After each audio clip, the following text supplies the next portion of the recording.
એક બીજી એમ તો ઘણી આપણે ઇવેન્ટ કરી આ હા બસ તમારે એટલા હાથથી આપણી મીટિંગ રેકોર્ડ થશે એટલે એના કેસ 2 ના નેજા હેઠળ આપણે આ બીજી એક ઓનલાઈન વેબિનાર શરૂ કર્યો છે પોપ્યુલેશનનો 11 જુલાઈ 2020 ના રોજ કર્યો આવો જ એક બીજો વેબિનાર કરવાની મને ઈચ્છા થઈ અને આપણે લગભગ દર વર્ષે આ બે કાર્યક્રમો કરતા હોઈએ છે કોઈ પણ પ્રકારના બંધન વગર કોઈ પણ પ્રકારની એના વગર અને વિદ્યાર્થીઓ બહુ સારી રીતે એની અંદરમાં ભાગ લેતા હોય છે આ વખતે થોડું જુદું છે તો થોડું વધારે પણ છે થોડું જુદું એટલે છે કે આપણે બધા વેબિનાર એટલે કે ઓનલાઈન મળીએ છીએ અને થોડું વધારે એટલે છે કે ત્યાં કદાચ ક્લાસમાં તમે ભણો તો તમને કોઈ સર્ટિફિકેટ નહોતું મળતું કોઈ ક્વિઝ વિઝ નહોતી થતી પરંતુ આ મને લાગે છે કે આ વેબિનારની અંદર મને ખાસ કરીને ડિજિટલ પ્લેટફોર્મની અંદરમાં આવવાથી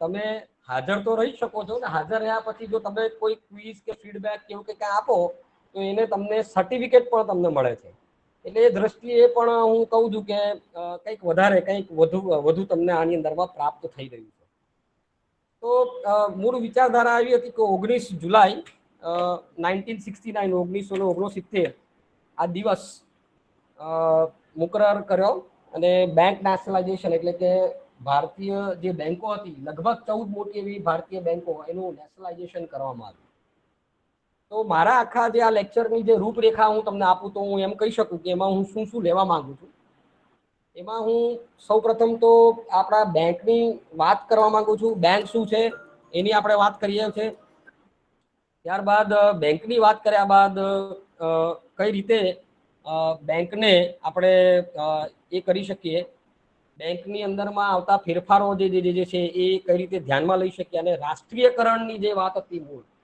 એ રાષ્ટ્રીયકરણ કઈ રીતે કરવામાં આવ્યું અને રાષ્ટ્રીયકરણ બાદ એટલે 60 થી લઈને 70 નો તબક્કો 70 થી પછી બાકીનો તબક્કો અને અત્યારની હાલની બેંકની પરિસ્થિતિ વગેરે મુદ્દા એની અંદરમાં આવરી લેવાયા છે એટલે એ દ્રષ્ટિએ એક બૃહદ આપણે વિશ્લેષણ આની અંદરમાં લેવાનો પ્રયાસ કર્યો છે તો સૌપ્રથમ આપણે જો ભારતની અંદરમાં બેન્કિંગ પદ્ધતિની ઉત્ક્રાંતિની વાત કરીએ તો આપણે બધા જાણીએ છીએ કે બેંક એ મૂળભૂત રીતે એક નાણાકીય સંસ્થા છે પ્રાથમિક કાર્યોમાં થાપણોનો સ્વીકાર કરવો અને ધિરાણ કરવું એના મુખ્ય હેતુઓ છે એ સિવાય એનો બીજો કોઈ મહત્વનો ઉદ્દેશ એની અંદરમાં છે નથી બરાબર એટલે એ સિવાય બીજો કોઈ ઉદ્દેશ એની અંદરમાં આપણે જોયો નથી એક જ મિનિટ હું જરા કેટલાક મિત્રો જોડાઈ નથી શકતા એને હું જરા ઓન કરી દઉં હવે જોડાવો ફરી પાછા જોડાવાનું કહું છું જે મિત્રો નથી જોડાઈ શકતા એ ફરી પાછા જોડાઈ શકે છે બરાબર એટલે એક જ મિનિટ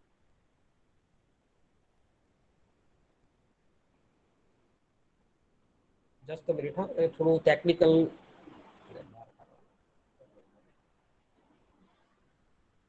પ્રેઝન્ટિંગ થાય છે મારી સ્ક્રીન દેખાય છે ને તમને બધા હા સર આ જે છે નીચે કરો એક મિનિટ એક જ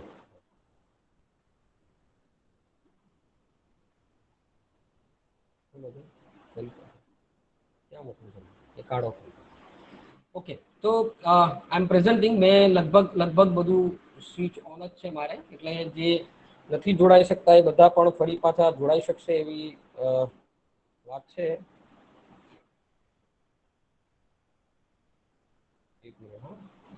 10:45 નો સમય હતો એટલે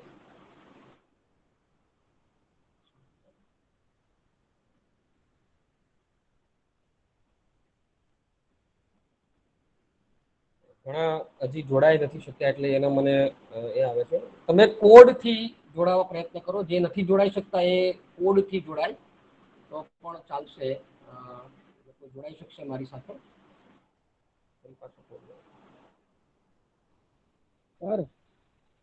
હા બોલો બોલો હા એટલે અડધા પેલા બે ત્રણ આરામથી લિંક થી જોઈન નહીં થવા આવતું હા એટલે હું એનું જ કામ કરું છું હું જસ્ટ એની માટે અહીં બેઠો છું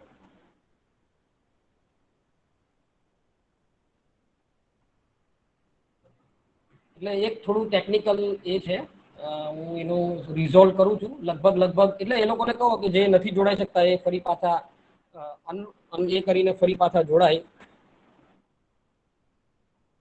તો ચાલશે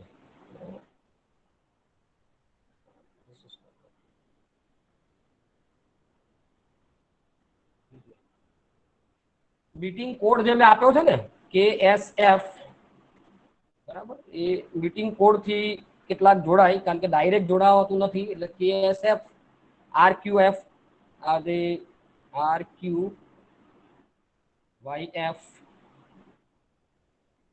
જે કોડ આપ્યો છે એ કોડ થી જોડાવા કહો કે જેથી એ લોકો ફરી પાછા AVAOV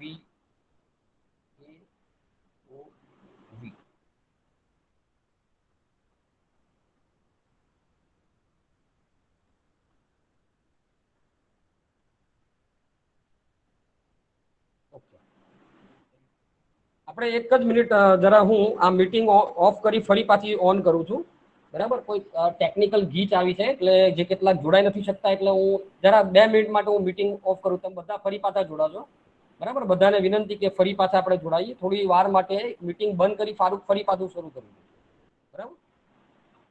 થોડીક જ વાર માટે હું રીજોઈન કરું છું, જેથી બધા જોડાઈ શકે. જે કેટલાક નથી જોડાતા મને ચેટ બોક્સમાં લખે છે. Okay sir. હા, જસ્ટ અ મિનિટ, આપણે એનો જે બાકીના જે બધાને આપણે જોડવા છે, એટલે ધીસ ઇઝ ઓલ. હું ફરી પાછો આ જ એમાં જોઈએ છે આપણે.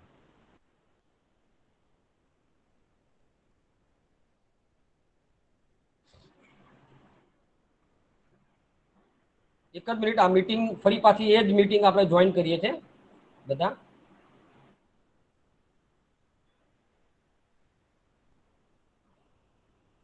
ઓકે, હવે લાગે છે કે બધા આપોઆપ આવી શકશે. જેટલા નથી આવ્યા એ બધા જોડાઈ શકશે, તમે પણ જોડાઈ શકશો. આ બધા જોડાવો ફરી પાછા. આવ્યો, તમે એ લઈ લો. તો બધાને વેલકમ. થોડું ટેકનિકલ ગીચ થઈ એટલે ઘણા બધા બહાર રાહ જોતા હતા, પરંતુ આઈ એમ વેરી સોરી. આ જાગૃતિ બેનને એ બહુ વિનંતી છે કે પ્રેઝન્ટિંગ બંધ કરી દે. જાગૃતિ દલવાડી પ્રેઝન્ટિંગ બંધ કરી દો. પ્રેઝન્ટિંગ બંધ કરો. તો કોમલ વસાવા પ્રેઝન્ટિંગ બંધ કરો. તમે જેવા જોડાવો છો તેવું પ્રેઝન્ટિંગ ચાલુ થાય છે, એ બંધ કરી દો, બરાબર. એ પ્રેઝન્ટિંગ બંધ કરી દો. કોમલ વસાવા પ્રેઝન્ટિંગ બંધ કરી દો. કોમલ વસાવા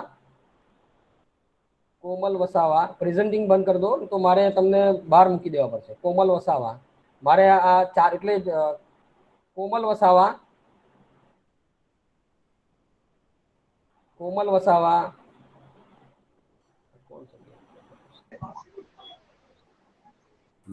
વસાવા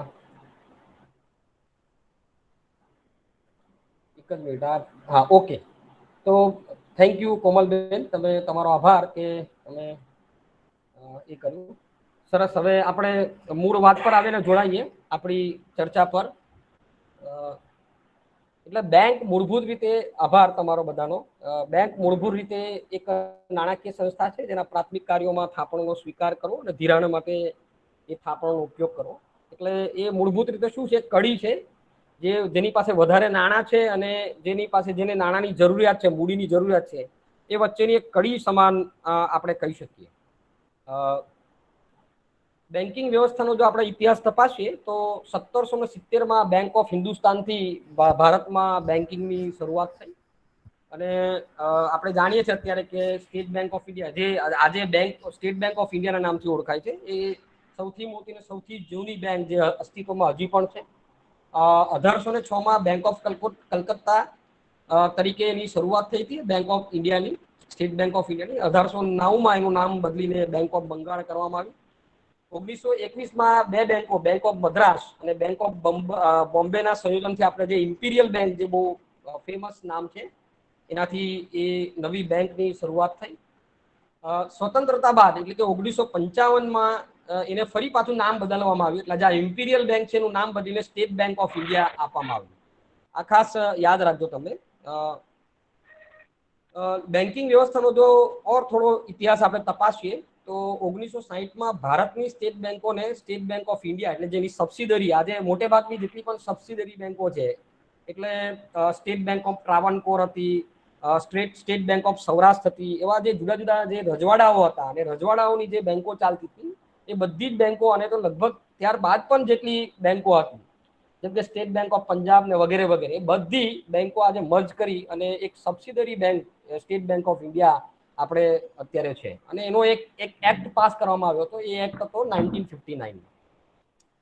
ભારતીય રિઝર્વ બેંક વિશે તમે જાણો છો? 1935માં બેંક ઓફ ઇન્ડિયા એક્ટ 1934, એટલે 35 ની સ્થાપના થઈ, પણ એ એક્ટ હતો 1934. આ યાદ રાખજો, બેંક ઓફ ઇન્ડિયાનો એક્ટ જે હતો એ 1934માં.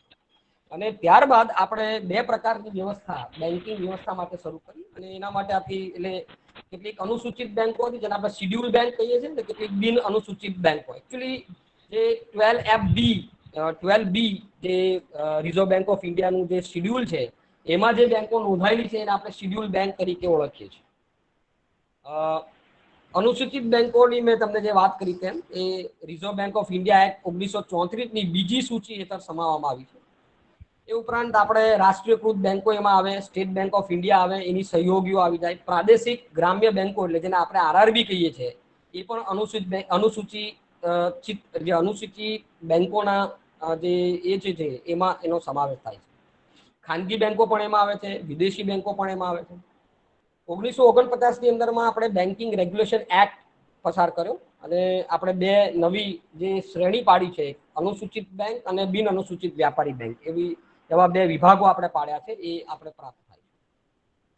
હવે થોડો જો બ્રિટિશ શાસનકાળ દરમિયાન આપણે બેન્કિંગ વ્યવસ્થાનો ઇતિહાસ તપાસીએ તો આ ખાસ યાદ રાખવા જેવું છે કે 1869ની અંદરમાં યુનિયન બેંક ઓફ કલકત્તાથી શરૂઆત કરવામાં આવી. એને સંયુક્ત સ્ટોક એસોસિએશન તરીકે પણ એનું નામ આપવામાં આવ્યું. એક ભાગીદારી સંસ્થા હતી. શરૂઆતના વર્ષોની અંદરમાં બેંકો ભાગીદારી સંસ્થા, ભાગીદારી પેઢી તરીકે અસ્તિત્વમાં આવતી. એ પછી રોમ હોય, જર્મની હોય, બરાબર, અને એનું જે બેંક શબ્દનો ઉદ્ભવ બેંકો, બરાબર, ઇટલી, ત્યાં પણ એનો જે ઉદ્ભવ થયો, એ મૂળ ઉદ્ભવ જે થયો એનું કારણ આ જ હતું કે નાણાં ધીરધારની પેઢી તરીકે એ અસ્તિત્વમાં આવી. અને ત્યારે તો એવું કહેવાતું કે બેંકો જે છે એ રાજા નિર્ધારિત કરતા હતા. તે વખતની વાત છે, બરાબર. એટલે અલ્હાબાદ બેંકની સ્થાપના આપણે 1865માં થઈ. એ આજે પણ ચાલે છે અને સૌથી જૂની સંયુક્ત સ્ટોક બેંક છે. જોકે સૌથી પહેલી એવી બેંક હતી બેંક ઓફ અપર ઇન્ડિયા, 1863માં સ્થપાઈ હતી અને 1913 સુધી એ રહી. અને ત્યારબાદ એ એલાયન્સ બેંક ઓફ સિમલાની અંદરમાં ટ્રાન્સફર કરવામાં આવી. આપણે જો સૌપ્રથમ સંપૂર્ણ ભારતીય જોઈન્ટ સ્ટોક બેંકની વાત કરીએ તો એ હતી ઔધ બેંક, ઔધ વ્યાપારી, અવધ, ઔધ એટલે અવધ, એકચ્યુઅલી ઔધ અથવા અવધ બે શબ્દ વાપરવામાં આવે છે. ઔધ વ્યાપારી બેંક એ જે 1881માં ફૈઝાબાદમાં એની સ્થાપના થઈ. જોકે આ મોટા ભાગની બધી પ્રાઇવેટ બેંકો હતી, એટલે ખાનગી હતી, પરિણામે એ ઘણી એમાંથી નિષ્ફળ ગઈ છે. 1894માં પંજાબ નેશનલ બેંક લાહોરમાં સ્થાપિત થઈ, જે હજી ચાલે છે. 20મી સદીની શરૂઆતની આપણે જો વાત કરીએ તો પ્રેસિડેન્સી બેંકો અને વિદેશી વિનિમય બેંકોની સાથે આપણી સ્પર્ધાઓ થઈ અને સ્પર્ધાઓના પરિણામે બેંકોની અંદરમાં આમૂલ પરિવર્તનો આવ્યા. આજે તો બહુ મોટા પરિવર્તનો આપણે બેન્કિંગ વ્યવસ્થામાં જોઈએ છીએ. 1906 અને 1911ની વચ્ચેનો જે સમયગાળો છે એ સ્વદેશી ચળવળનો સમયગાળો કહેવાય, બરાબર. એટલે સ્વદેશી ચળવળથી સ્થાનિક વેપારીઓ, રાજકીય લોકો, જે વેપારીઓ હતા, એમને એવું થયું કે આપણા દેશની અંદરમાં પણ બેંકોની સ્થાપના થવી જોઈએ, આપણી પોતાની બેંકો હોવી જોઈએ, સ્વદેશી બેંકો હોવી જોઈએ. અને એ સ્વદેશી બેંકો હોવી જોઈએ એના માટે એમણે બીડું ઝડપ્યું અને બેંકોની સ્થાપના કરવામાં આવી. અને એના બાદ સંખ્યાબંધ બેંકો આપણા દેશની અંદરમાં સ્થપાઈ, જેમ કે bank of India, corporation bank, Indian bank, bank of Baroda, Canara bank, central bank of India, અને આ બધી જ મોટાભાગની બેંકો આજે એક બીજી રીતે એ છે. એવું કહેવાય છે કે મોટાભાગની આ બેંકો જે છે એ દક્ષિણી કન્નડ વિભાગ, કન્નડ જે જિલ્લા જે કહેવાય ત્યાંથી આવતી હતી. એટલે દક્ષિણી કન્નડ જિલ્લાને આપણે ભારતીય બેન્કિંગનું પારણું, કે ત્યાંથી જન્મ થયો ને મોટાભાગની બેંકોનો, એટલે એને પારણું એવું કહેવામાં આવ્યું, બરાબર. બેન્કિંગ ક્ષેત્રનું, ભારતીય બેન્કિંગ ક્ષેત્રનું પારણું તરીકે ઓળખવામાં આવે છે. બેન્કિંગ વ્યવસ્થાનો જો ઇતિહાસ બ્રિટિશ કાળમાં આપણે તપાસીએ તો ફરી પાછો આપણે મળે છે કે British governor sir Osborne Smith એ આપણા પ્રથમ ગવર્નર હતા 1 એપ્રિલ 1935 સુધી. જ્યારે સીડી દેશમુખ જે છે 11 ઓગસ્ટ 1943 એ આપણા પ્રથમ રિઝર્વ બેંક ઓફ ઇન્ડિયાના ગવર્નર હતા. કોમલબેન અવાજ બંધ કરી દો. કોમલ વસાવા, સુનિલ ગોહિલ, અવાજ બંધ કરી દો. જે પાછળથી જોડાય છે એ બધાને વિનંતી કે તમારા જે માઇક છે, માઇકનો અવાજ બંધ કરી દો એટલે ડિસ્ટર્બન્સ ના આવે. પ્રથમ ગવર્નર તરીકે સીડી દેશમુખ હતા અને ત્યારબાદ તમે જાણો તો છેલ્લા જે છેલ્લા 3 ખ્યાતનામ આપણા ગવર્નર રહ્યા. 16 ની અંદરમાં જે સૌથી સારા અને કાબિલ એવા આપણા રઘુરામ રાજન એ ગવર્નર તરીકે હતા, એ છોડી અને ઉર્જિત પટેલને આપીને ગયા ને. ઉર્જિત પટેલ ત્યારબાદ વિમુદ્રીકરણની જે વાત કરી એમણે, અને અત્યારે શશિરંજન દાસ એ આપણા આરબીઆઈના નવા ગવર્નર છે, જેને હમણાં લગભગ અઠવાડિયા પહેલા જ કીધું કે ભારતીય અર્થતંત્રની હાલત બહુ ખરાબ છે. એટલે એમને ભલે ઇતિહાસના એ જાણકાર છે, આઈએસ છે ઇતિહાસમાં, છતાં એમને પણ ખબર પડી કે ભારતીય અર્થતંત્રની વ્યવસ્થા બહુ ખરાબ છે. થોડી વાત પાછળની કરવી છે, પ્રથમ વિશ્વયુદ્ધ વખતની કરવી. પ્રથમ વિશ્વયુદ્ધ 1914 થી 1918 અને 39 થી 45 બીજું વિશ્વયુદ્ધ, લગભગ સ્વતંત્રતાની વાત. આ બધી પરિસ્થિતિ ભારતીય બેન્કિંગ માટે બહુ પડકારજનક રહી છે. તમે જો આ એક ચાર્ટ બહુ સરસ મજાનો આપણે લીધો છે. તમને 13 થી લઈને 18 સુધી, એટલે લગભગ જે પ્રથમ વિશ્વયુદ્ધ જે છે તે અને પ્રથમ વિશ્વયુદ્ધ પણ નથી. હું પ્રેઝન્ટિંગ કરું છું, દેખાય છે ને બધાને? હું માનું છું કે હું જે પ્રેઝન્ટિંગ કરું છું એ બધાને દેખાય છે. હા, દેખાય છે, દેખાય છે. હા, ઓકે.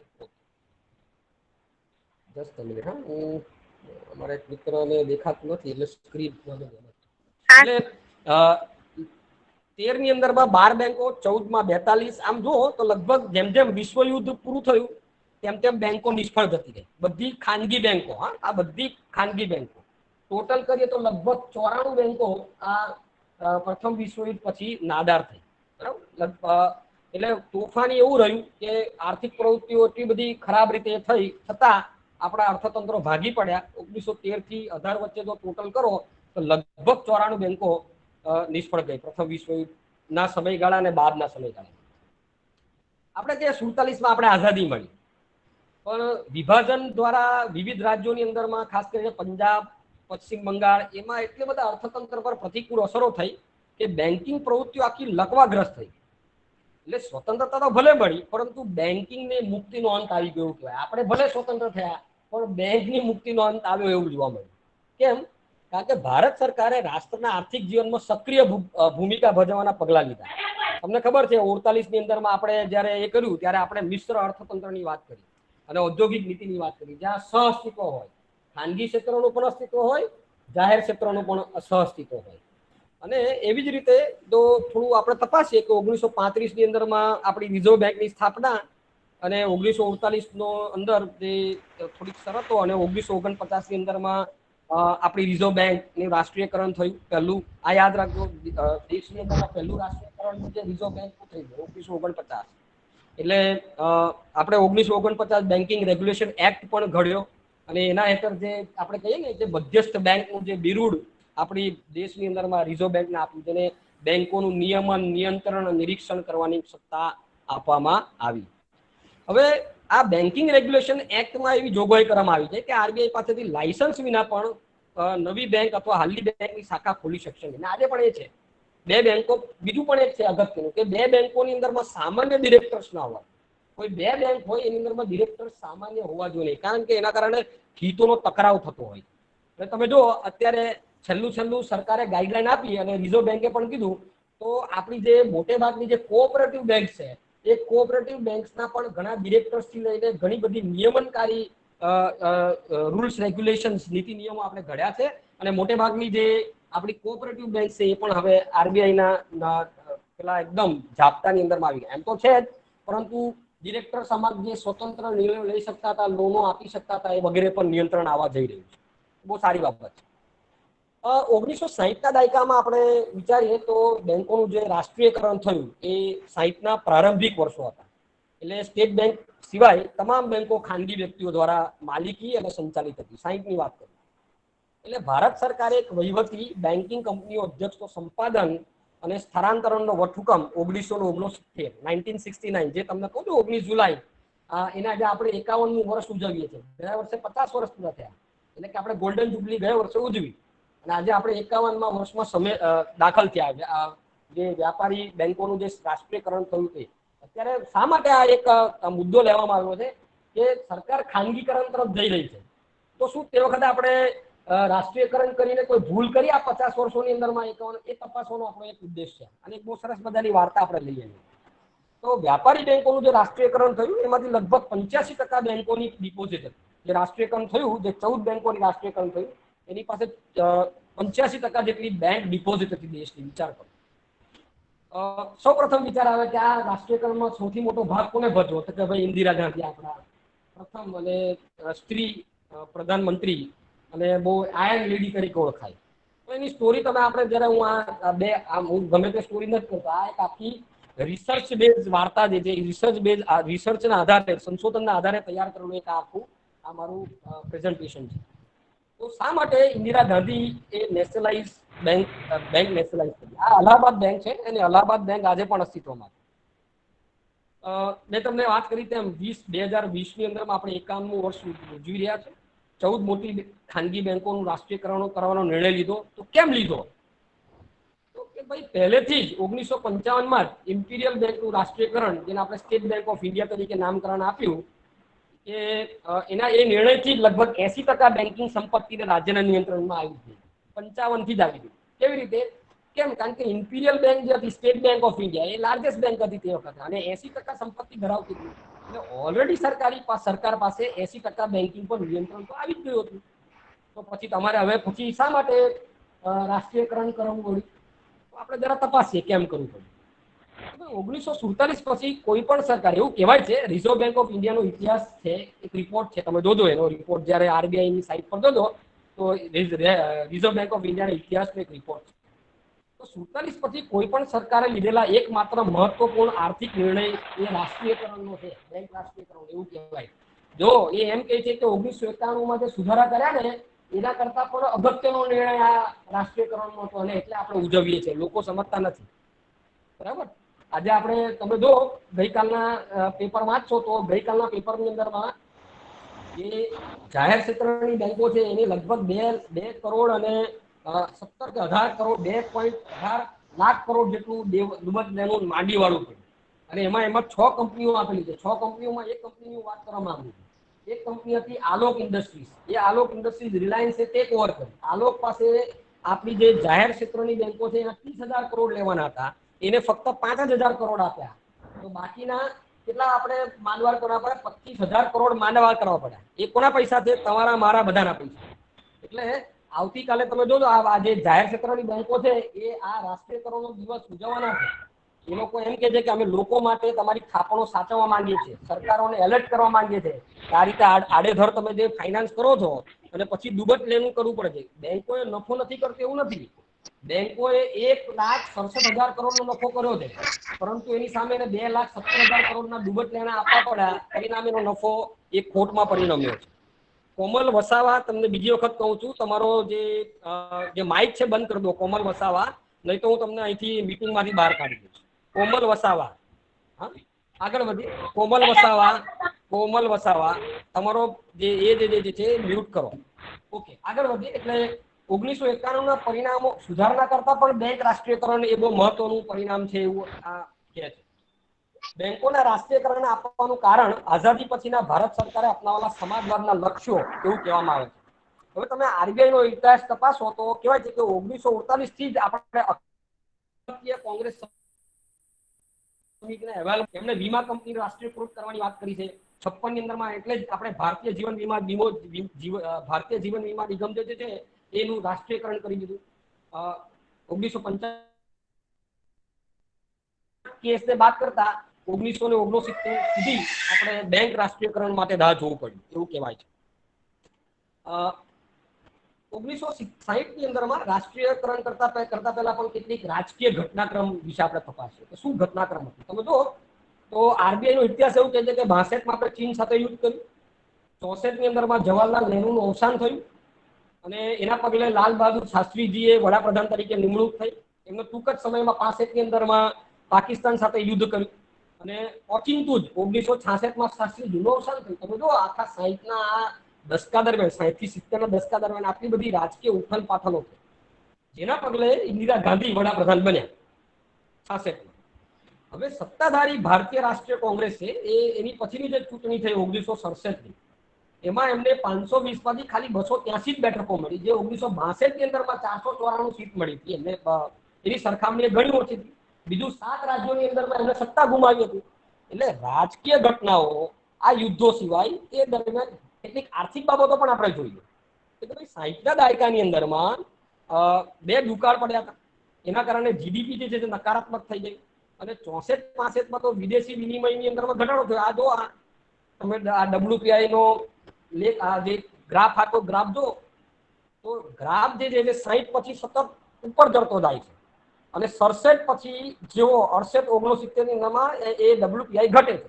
આ ઘટે છે એનું કારણ છે કે આ વર્ષો દરમિયાન આપણે ચલણનું અવમૂલ્યન કર્યું, હું તમને વાત કહું છું. પરંતુ આ જે વધે છે WPI, તમે જુઓ કેટલો હાઈએસ્ટ ડબલ ડિજિટમાં ગયો ઇતિહાસમાં. ભારતીય અર્થતંત્રના ઇતિહાસમાં આપણો જથ્થાબંધ ફુગાવાનો દર જે છે 15% જેટલો ઊંચો ગયો આ વર્ષો દરમિયાન, યુદ્ધો થયા વગેરે.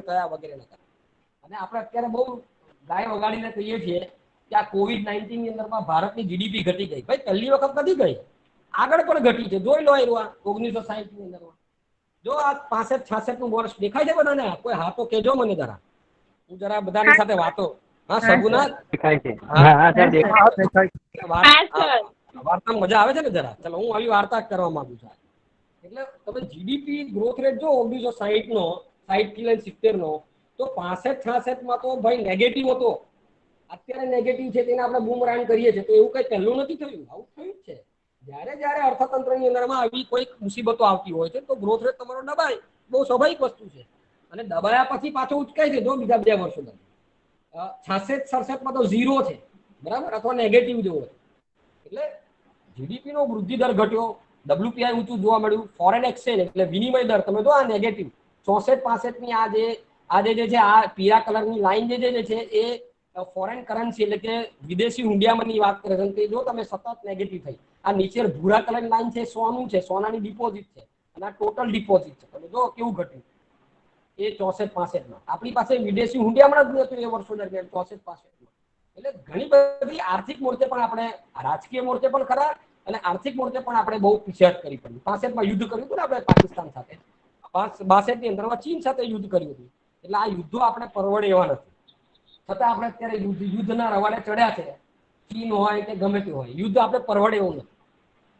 આર્થિક સ્થિતિને લીધે 66, મેં તમને કીધું તેમ 66 ની અંદરમાં 4.76 $1 જે રૂપિયાનો ભાવ હતો, $1 એ $4.76 જે ભાવ હતો એ ઘટાડીને $1 $7.50 કર્યો. એટલે ચલણનું અવમૂલ્યન કર્યું. એ ઉપરાંત સરકારે ડઝન 12 જેટલી જે ચીજ વસ્તુઓ છે એની ઉપર કરવેરા નાખ્યા. તો બધા હોહા થઈ ગયો, ભાઈ આ શું કરો છો તમે અમેરિકાને વેચાઈ ગયા કે શું? એવી વાત કે કામરાજ કરીને જે કોંગ્રેસના તે વખતના અધ્યક્ષ કહેવાય એવા એક નેતાએ કીધું કે શું તમે અમેરિકાને વેચી નાખ્યો છે કે શું આપણા દેશને? એવી વાત એમણે કરી. એટલે આ નિર્ણયથી આખા દેશમાં આલોચના કરવામાં આવી. કેન્દ્રએ આ પગલું ભરતા અવમૂલ્યન થવાની સંભાવનાને નકારી. આ થયું એટલે કે પહેલા આપણે અવમૂલ્યનનું ના કીધું સરકારે, પછી અવમૂલ્યન કર્યું. અને અવમૂલ્યન પણ કેટલા બધા થતા તમે જો 4.76 થી લગભગ ડબલ. આપણે આપણા ચલણનું લગભગ ડબલ અવમૂલ્યન કર્યું. 4.76 $1 $4.76 આવતા હતા, એ $1 $7.50 આવ્યા. એટલે આયાતો વધી, નિકાસો ઘટાડવાની વાત થઈ, બરાબર. અને હા, સદનસીબી એ થઈ કે આના પરિણામે આપણા અહીંયા જે ટ્રેડ બેલેન્સ હતી એટલે કે વ્યાપારની અંદરમાં પુરાંત હતી એ પુરાંત ઘટાડી. તમે જો આ ચિત્ર સરસ મજાનું બતાવ્યું છે. એટલું બધું પ્રેશર હતું આપણી પર, ઇન્ફ્લેશન હતું, એનું પ્રેશર હતું. તમે જો ઇન્ફ્લેશનમાં ભાવ વધે વગેરે, પછી ઘટે વગેરે, અને પ્રેશર ચડે. અને એમાં આપણે ડિવેલ્યુએશન કરીએ. ડિવેલ્યુએશન એટલે કે ચલણનું અવમૂલ્યન કરીએ. તો એ આ ચિત્ર દ્વારા આપણે સમજાવવા પડ્યા છે. એટલે ઇન્દિરા ગાંધીએ આ સમયગાળા દરમિયાન એમને પોતે કટ્ટર સુધારક તરીકે પોતાની છાપ ઊભી કરી હતી. એટલે એમને કોઈ ગંભીર સાધનની જરૂર નથી. એટલે આ પરિવર્તનનો સંકેત એમને આપવા માટે બેંકોના રાષ્ટ્રીયકરણના હથ્થા તરીકે ઉપયોગ કર્યો એવું એક સંશોધન માને છે. આ મારું કેવું નથી, આવું સંશોધન જે છે હું તમને કહું કયા સંશોધનનો મેં આધાર લીધો, હું તમને રિસર્ચમાં આપીશ. તે વખતના મોટાભાગના જે પણ ગવર્નર હતા એમને ચોખ્ખી ના કીધી હતી કે બેંકનું રાષ્ટ્રીયકરણ કરવું જોઈએ નહીં. તમને હું આ ગવર્નરોની વાત કરું તો HVR આયંગર 57 થી 62 સુધી રહ્યા. ત્યાર પછી જૂનમાં PC ભટ્ટાચાર્ય અને LK ઝા કે જેમને આ રાષ્ટ્રીયકરણને મેનેજ કર્યું 1967 થી લઈને 1970 સુધી. LK ઝા એ આ ગવર્નર હતા. આ બધાનો વિચાર ના હતો. જો આ ચિત્રમાં દેખાય છે આ PC, આજે હું બતાવું છું એ PC ભટ્ટાચાર્ય. અને ત્યારબાદ પછી LK ઝા એ પણ પછી ગવર્નર બન્યા, બરાબર, આપણા એમની પછી ત્યાર પછી આર્કર, BN આર્કર, જે આ વાંકાવડે જે લખે છે એ આર્કર છે. તો આ રિઝર્વ બેંક ઓફ ઇન્ડિયાના હિસ્ટ્રીની અંદરમાંથી આ ફોટા પ્રાપ્ત થયા છે. બરાબર, આગળ વધીએ. એટલે આ એક તો કારણ હતું. એ સિવાય બીજું કારણ હતું વર્ગ બેન્કિંગ, એટલે કે રાજકીય અને આર્થિક પરિબળો ઉપરાંત બેન્કિંગના કારણો પણ હતા. કેમ કે મોટાભાગની ભારતીય બેંકો કૃષિને ધિરાણ જ નહીં આપતી હતી. ખાનગી બેંકો મોટા ઉદ્યોગો દ્વારા ચલાવવામાં આવતી હતી. અને પેલું શું કહેવાય કે પેલું કહેવાય ને, વાડી રે વાડી લીંગડા લઉં 2-4 તો લેને 10-12. એટલે એ ઉદ્યોગપતિઓ બેંકોની અંદરમાં ડિરેક્ટર હતા અને એ બેંકો એ ઉદ્યોગોને ધિરાણ કરતી હતી. એટલે જે અત્યારે થઈ રહ્યું છે એવું પહેલા થતું નથી. એટલે હિતોનો સંઘર્ષ હતો. ડિરેક્ટરો મોટી, એટલે ડિરેક્ટરશીપ પર મોટા મોટા ઉદ્યોગપતિઓ હતા. એટલે એની પાસે બેંક હતી અને બેંકમાંથી લોકો પૈસા બેફામ લોનો ત્યાંથી ઉઘરાવતા. એટલે આ હિતોનું સંઘર્ષ તે વખતે હતું જ, એવું નહીં. એટલે 1951 ની અંદરમાં તમે જુઓ તો 2% હિસ્સો હતો ક્રેડિટ, કૃષિ ક્રેડિટ, અને 67 સુધી આ યથાવત. ઉદ્યોગનો હિસ્સો જે 34% ડબલ થયો, 64%. અને આ તો કૃષિ ક્ષેત્રે આપેલી લોન અને ઉદ્યોગ ક્ષેત્રે આપેલી લોનનું ચિત્ર. શાખાઓની વાત કરીએ તો શાખાઓમાં પણ જોવા મળ્યું. લગભગ 50ના દાયકામાં 4000 થી વધારીને 67 સુધીમાં 7000 ની જે આસપાસ શાખાઓ થઈ, એ મોટે ભાગે 61% જેટલી જે શાખાઓ છે શહેરી વિસ્તારમાં. બરાબર, એટલે આ એક ગ્રાફ છે. ગ્રાફ દ્વારા આપણે સમજાવવાનો પ્રયત્ન કરીએ છીએ. આ ગ્રાફમાં તમે જો તો માર્ચ 1951 અને માર્ચ 1967, તો જે હિસ્સો આપણો ટકાવારી હિસ્સો જો તો ઉદ્યોગોનો 64.3% અને કૃષિનો હિસ્સો ફક્ત 2.1%. જે 51માં પણ 2.1% હતો અને 67માં પણ 2%. એટલે કૃષિને તો કોઈ લોન જ નહોતું આપતું. એ આ એક બહુ મોટી વિટંબના હતી. આ કેટલાક આંકડા જે છે બ્રાન્ચ ક્યાં ક્યાં ફેલાયેલી છે. મોટે ભાગની બ્રાન્ચ જે છે એ એટલે શાખાઓ બેંકની એ શહેરી અથવા અર્ધ શહેરી વિસ્તારોની અંદરમાં ફેલાય. એટલે તે વખતની અંદરમાં હવે રાષ્ટ્રીયકરણ કરવું કે બીજું કંઈક કરવું, તો એના માટે તે વખતમાં જે નાયબ વડાપ્રધાન અને તે વખતના નાણાપ્રધાન મોરારજી દેસાઈ, આપણા ગુજરાતના નવસારી બાજુ, એમણે એક વચલો માર્ગ શોધી કાઢવાનો પ્રયત્ન કર્યો અને એમણે સૂચન આપ્યું કે બેંકોના સામાજિક નિયંત્રણનો વિચાર એમણે આપ્યો. આ મોરારજી દેસાઈ આપ્યો. એટલે બેંકોને રાષ્ટ્રીયકરણ ના કરવું જોઈએ, પણ એમને પણ સામાજિક નિયંત્રણ મૂકવું જોઈએ. અને એના માટે એમણે 1968ના ડિરેક્ટર રૂપરેખા બદલવાના, નિયામકો બદલવાના, પ્રતિબંધિત લોન આપવાના વગેરે વગેરે સૂચનો કરવામાં આવ્યા. એક કાઉન્સિલની સ્થાપના પણ કરી, રાષ્ટ્રીય ક્રેડિટ કાઉન્સિલની સ્થાપના કરી. એનું લક્ષ્ય રાખવામાં આવ્યું કે ભાઈ બેન્કિંગ સિસ્ટમના આયોજન અને વિકાસના લક્ષ્ય તરફ લઈ જાય. એનું મુખ્ય ધ્યેય હતું કે કૃષિ અને લઘુ ઉદ્યોગોને લોન આપે. બરાબર, એટલે ક્રેડિટ બમણી કરવાની વાત એની અંદરમાં હતી. પરંતુ છેલ્લે એવું જોવા મળ્યું, બેંકો તો પ્રસ્તાર પાડી કે ભાઈ તમે અમારું રાષ્ટ્રીયકરણ કરી જ નાખશો. અને ખરેખર થયું પણ એવું. મોટાભાગની બેંકોનું રાષ્ટ્રીયકરણ 1967 ની અંદરમાં બેંક ઓફ ઇન્ડિયાના અધ્યક્ષ, બેંક ઓફ ઇન્ડિયા એ મોટી બેંક તે વખતની હતી, સૌથી મોટી બેંક હતી. શાખાઓની દ્રષ્ટિએ પણ અને ડિપોઝિટની દ્રષ્ટિએ પણ સૌથી મોટી બેંક હતી બેંક ઓફ ઇન્ડિયા. તો એના જે ડિરેક્ટર હતા હોમી બોડી, અમારા પારસી એ તે વખતના પારસી, એમણે કીધું, શું કીધું કે રાષ્ટ્રીયકરણ અથવા બેંકોના સામાજિક નિયંત્રણની તરફેણમાં એક પણ સખત અથવા માન્ય આર્થિક દલીલ નથી. એટલે કોઈ દલીલ જ નથી કે તમારે એનું એ કરવું જોઈએ. છતાં પણ આપણે 1969 ની અંદર બેંકોનું એ કરી દીધું. આ ડિરેક્ટરો સાથે એમાં હોમી ભાભા, જે મેં કીધું ને હોમી મોદી, એ આ છે. અને આ જે છે PC ભટ્ટાચાર્ય, કે જેની સાથે આ ચર્ચા કરતા દેખાઈ રહ્યા છે આ ચિત્ર. એ વખતના NCC એટલે નેશનલ ક્રેડિટ કાઉન્સિલના અધ્યક્ષ અને સિન્ડિકેટ બેંકના અધ્યક્ષ PA પાઈ, આ નામ છે PA પાઈ, 1967 ની અંદરમાં એમણે પણ ટિપ્પણી કરી કે બેંકોનું રાષ્ટ્રીયકરણ જરૂરી નથી. કેમ? કારણ કે બેંકની પર ઓલરેડી રિઝર્વ બેંકનો નિયંત્રણ છે, સરકારની પાસે નિયંત્રણ છે જ, તો શું કામ તમારે રાષ્ટ્રીયકરણ કરવું જોઈએ? એટલે પાઈએ શેર હોલ્ડરને માહિતી આપી કે બેંક કેવી રીતે સામાજિક નિયંત્રણની યોજના આપણે અસ્તિત્વમાં રાખી છે. છતાં એ જોવા મળ્યું નહીં. RBIના ગવર્નર LK ઝા, જે મોટે ભાગે આખી રાષ્ટ્રીયકરણની એમને એ નિભાવી, એ પણ રાષ્ટ્રીયકરણની તરફેણ નહોતા કરતા. 1969માં રાષ્ટ્રીયકરણ અનિવાર્ય બન્યું અને વડાપ્રધાન ઇન્દિરા ગાંધી રાષ્ટ્રીયકરણ મુદ્દો 12 જુલાઈ 1969ના રોજ ઉઠાવ્યો. એના પગલે નાણાપ્રધાન જે હતા દેસાઈ, આપણા મોરારજી, એને રાજીનામું આપ્યું. એટલે ઇન્દિરા ગાંધી પાસે બનવું આવી ગયું. એમની પાસે ફાઇનાન્સનો પોર્ટફોલિયો પણ, વડાપ્રધાન પણ. અને બહુ ટૂંક સમયની અંદરમાં, એટલે કે 19 જુલાઈના, આ 16 જુલાઈની વાત છે, અને 12 જુલાઈની વાત, 16 જુલાઈની વાત, અને 19 જુલાઈ તો એમને રાષ્ટ્રીયકરણનો વટહુકમ પણ બહાર પાડ્યો. આ બાજુ જે ચશ્માવાળા કાકા દેખાય છે એ આપણા મોરારજી દેસાઈ અને આ ઇન્દિરા ગાંધી તો ઓળખતા હશો. તો બહુ કહેવાય મોરારજી દેસાઈના જે વંશજો જે છે એમની સાથે મેં કામ કર્યું છે. મોરારજી દેસાઈના વંશજોની શાળામાં મેં એઝ અ ટીચર તરીકે કામ કર્યું છે. એટલે હું બહુ નજીકથી મોરારજી દેસાઈ અને એમનું જે જીવન ચરિત્ર છે હું જાણું છું. બહુ નિષ્ઠાવાન માણસ હતા, બહુ અડગ હતા. પોતાની રાજકીય કારકિર્દી બાજુ પર મૂકી દેશના હિત માટે એ માણસે તે વખતે નાયબ વડાપ્રધાન હતા, રાજીનામું આપી દીધું. હા, પછીની વાત પછી એમણે જનસંઘની સ્થાપના કરી અને પછીનો ઇતિહાસ તો આપણે બધા જાણીએ છીએ કે જનસંઘ અને પછી ભાજપની જે શરૂઆત થઈ એના પાયામાં એ રહ્યા. ચાલો બીજી એક વાત કરીએ આઈજી પટેલ, જે આપણા ચરોતર પ્રદેશના આઈજી પટેલ કે જે એ પણ એક બહુ નિષ્ઠાવાન અને ગવર્નર હતા રિઝર્વ બેંકના. એ તે વખતે ભારતના આર્થિક સલાહકાર હતા અને એમને ભારતીય આર્થિક ઇતિહાસની ઝલક, આ કાર્યને કેવી રીતે કરવું એમ અને કેવી રીતે ધપાયું એમણે રાતોરાત, એની એક બહુ રોચક વાત એમણે કરી છે. એમણે મુખ્ય સલાહકાર હતા ને 18 જુલાઈ એમનો ફોન આવે છે કે 24 કલાકની અંદરમાં કાયદો બનાવો અને આ 14 બેંકોને તમે રાષ્ટ્રીયકરણ કરો. કેટલી બેંકોનો કરવું વગેરે વગેરે પછીની વાત, પણ કાયદો બનાવો.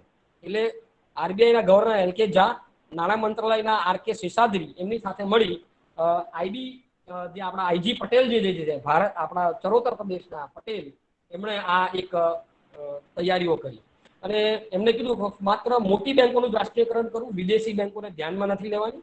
અને 17મી જુલાઈએ ફોન પર વાત થઈ અને મંજૂરી મળી. એટલે એવું નક્કી થયું કે જે બેંકોની 50 કરોડ કે તેથી વધુ થાપણો હોય એવી બેંકોને આપણે રાષ્ટ્રીયકરણમાં લેવી, મોટી બેંક. અને એવું જોતા એવું માલુમ પડ્યું કે જે વિદેશી બેંકો છે એ બહાર કાઢી નાખવાની. ફક્ત 14 બેંકોની મંજૂરી મળી અને 14 બેંકોની મંજૂરી મળતા તમે જો અહીંયા આર કે લક્ષ્મણે બહુ જોરદાર ચિત્ર રજૂ કર્યું છે કે બેન એટલે ઇન્દિરા ગાંધીજી બેઠા બેઠા આમ લખે છે કે જાઓ વટહુકમ પાડ્યો, અહીંયા કે લખું ટેક ઓવર એવો શબ્દ વંચાય છે ત્યાં. ટેક ઓવર એટલે કે હવે બધું તમે હસ્તગત કરો, હસ્તાંતર કરી લો, બરાબર, એવી વાત એમણે કરી. એટલે આપણે કાયદો ઘડ્યો અધિગ્રહણ અને હસ્તાંતરણ સ્થાનાંતરણ નો કાયદો 1969. એટલે એવું કહેવામાં એવું આવ્યું કે રાષ્ટ્રીય નીતિ અને ઉદ્દેશ સાથે સુસંગત રીતે અર્થતંત્રના વિકાસની જરૂરિયાતોને વધુ સારી રીતે સેવા આપવા માટે આ 14 બેંકોનું આપણે રાષ્ટ્રીયકરણ કરીએ છીએ, ખાનગી બેંકોનું રાષ્ટ્રીયકરણ. રેડિયો પર ભાષણ આપતા ઇન્દિરાજીએ કીધું હતું, આ શબ્દો છે એમના, એઝ અર્લી ડિસેમ્બર 54, એટલે આપણી સંસદની અંદરમાં એવું નક્કી થયું છે કે ભારતીય અર્થતંત્ર જે છે એ સામાજિક સોશિયાલિસ્ટિક સમાજવાદને વરેલું છે. એટલે આપણે ગરીબોને ધ્યાનમાં રાખવાનું છે અને આપણા દેશની અંદરમાંથી અસમાનતાઓ દૂર કરવી છે. જુદા જુદા પ્રદેશોની અંદરમાં જે અસમાનતા પ્રવર્તી છે એ દૂર કરવી છે અને એ ઉદ્દેશ્ય જો સર કરવો હોય તો આપણે રાષ્ટ્રીયકરણ કરવું જોઈએ, એવી વાત ત્યાં લેવામાં આવી. આઈજી પટેલ એનો ઉલ્લેખ કરતા કહે છે, એમને એક શબ્દ વાપર્યો છે અને એ શબ્દ છે આ જાગૃતિ બેન પ્લીઝ તમે હેલો, મારી સ્ક્રીન બંધ થઈ ગઈ ને? હેલો, નથી દેખાતી ને સ્ક્રીન? ના સર, નહીં દેખાતી. વચ્ચે પ્રેઝન્ટિંગ કર્યું ને એટલે આ સર તમારી સ્ક્રીન પ્રેઝન્ટ કરો. હા, કોઈને પ્રેઝન્ટ કરવા માટે હું ના કહું છું, વચ્ચે વચ્ચે તમે હેરાન ના કરશો. એટલે થોડો નીતિ નિયમ આપણે પાડીએ અને એટીકેટ કહેવાય છે. કંઈક આમાં કંઈક મજા આવે છે ખરું? ખ્યાલ આવે ખરો તમને? કોઈ હા કે ના કહેશો મને? એ સમજ પડે ખરી? ગુજરાતીમાં સમજાવું છું.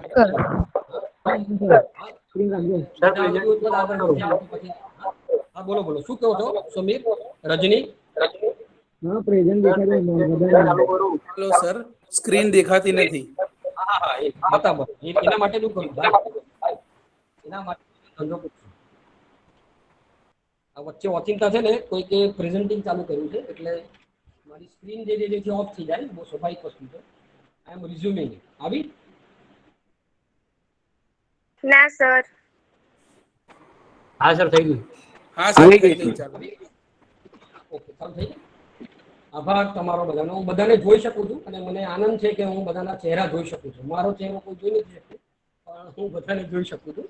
એટલે અહીંયા વિડીયો નથી એટલે આમાં ઓકે, આપણે આગળ વધીએ. મારી બહુ રસપ્રદ ચર્ચાઓ આપણી હતી એટલે હું એને ફરી પાછું એ ચર્ચાઓ પર આવું છું.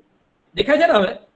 હા, કોઈ કહેશો મને? કોઈ જવાબ? હા સર આભાર. Thank you thank you. Okay, IG પટેલનો ઉલ્લેખ કરીએ તો એમણે કીધું કમાન્ડિંગ હાઇટ્સ આવો શબ્દ એમને વાપર્યો હતો તે વખતે. એટલે કે આ અત્યારે જે રાષ્ટ્રીયકરણ કર્યું એ પછી રાષ્ટ્રીયકરણ નહીં થાય એવી વાત એમને કરી હતી, પણ તોય થયું 1980 ની અંદરમાં રાષ્ટ્રીયકરણ. બીજી 6 બેંકો આપણે રાષ્ટ્રીયકરણ, આ તો 14 તો કરી, બીજી 6 આપણે 1980 માં કરી.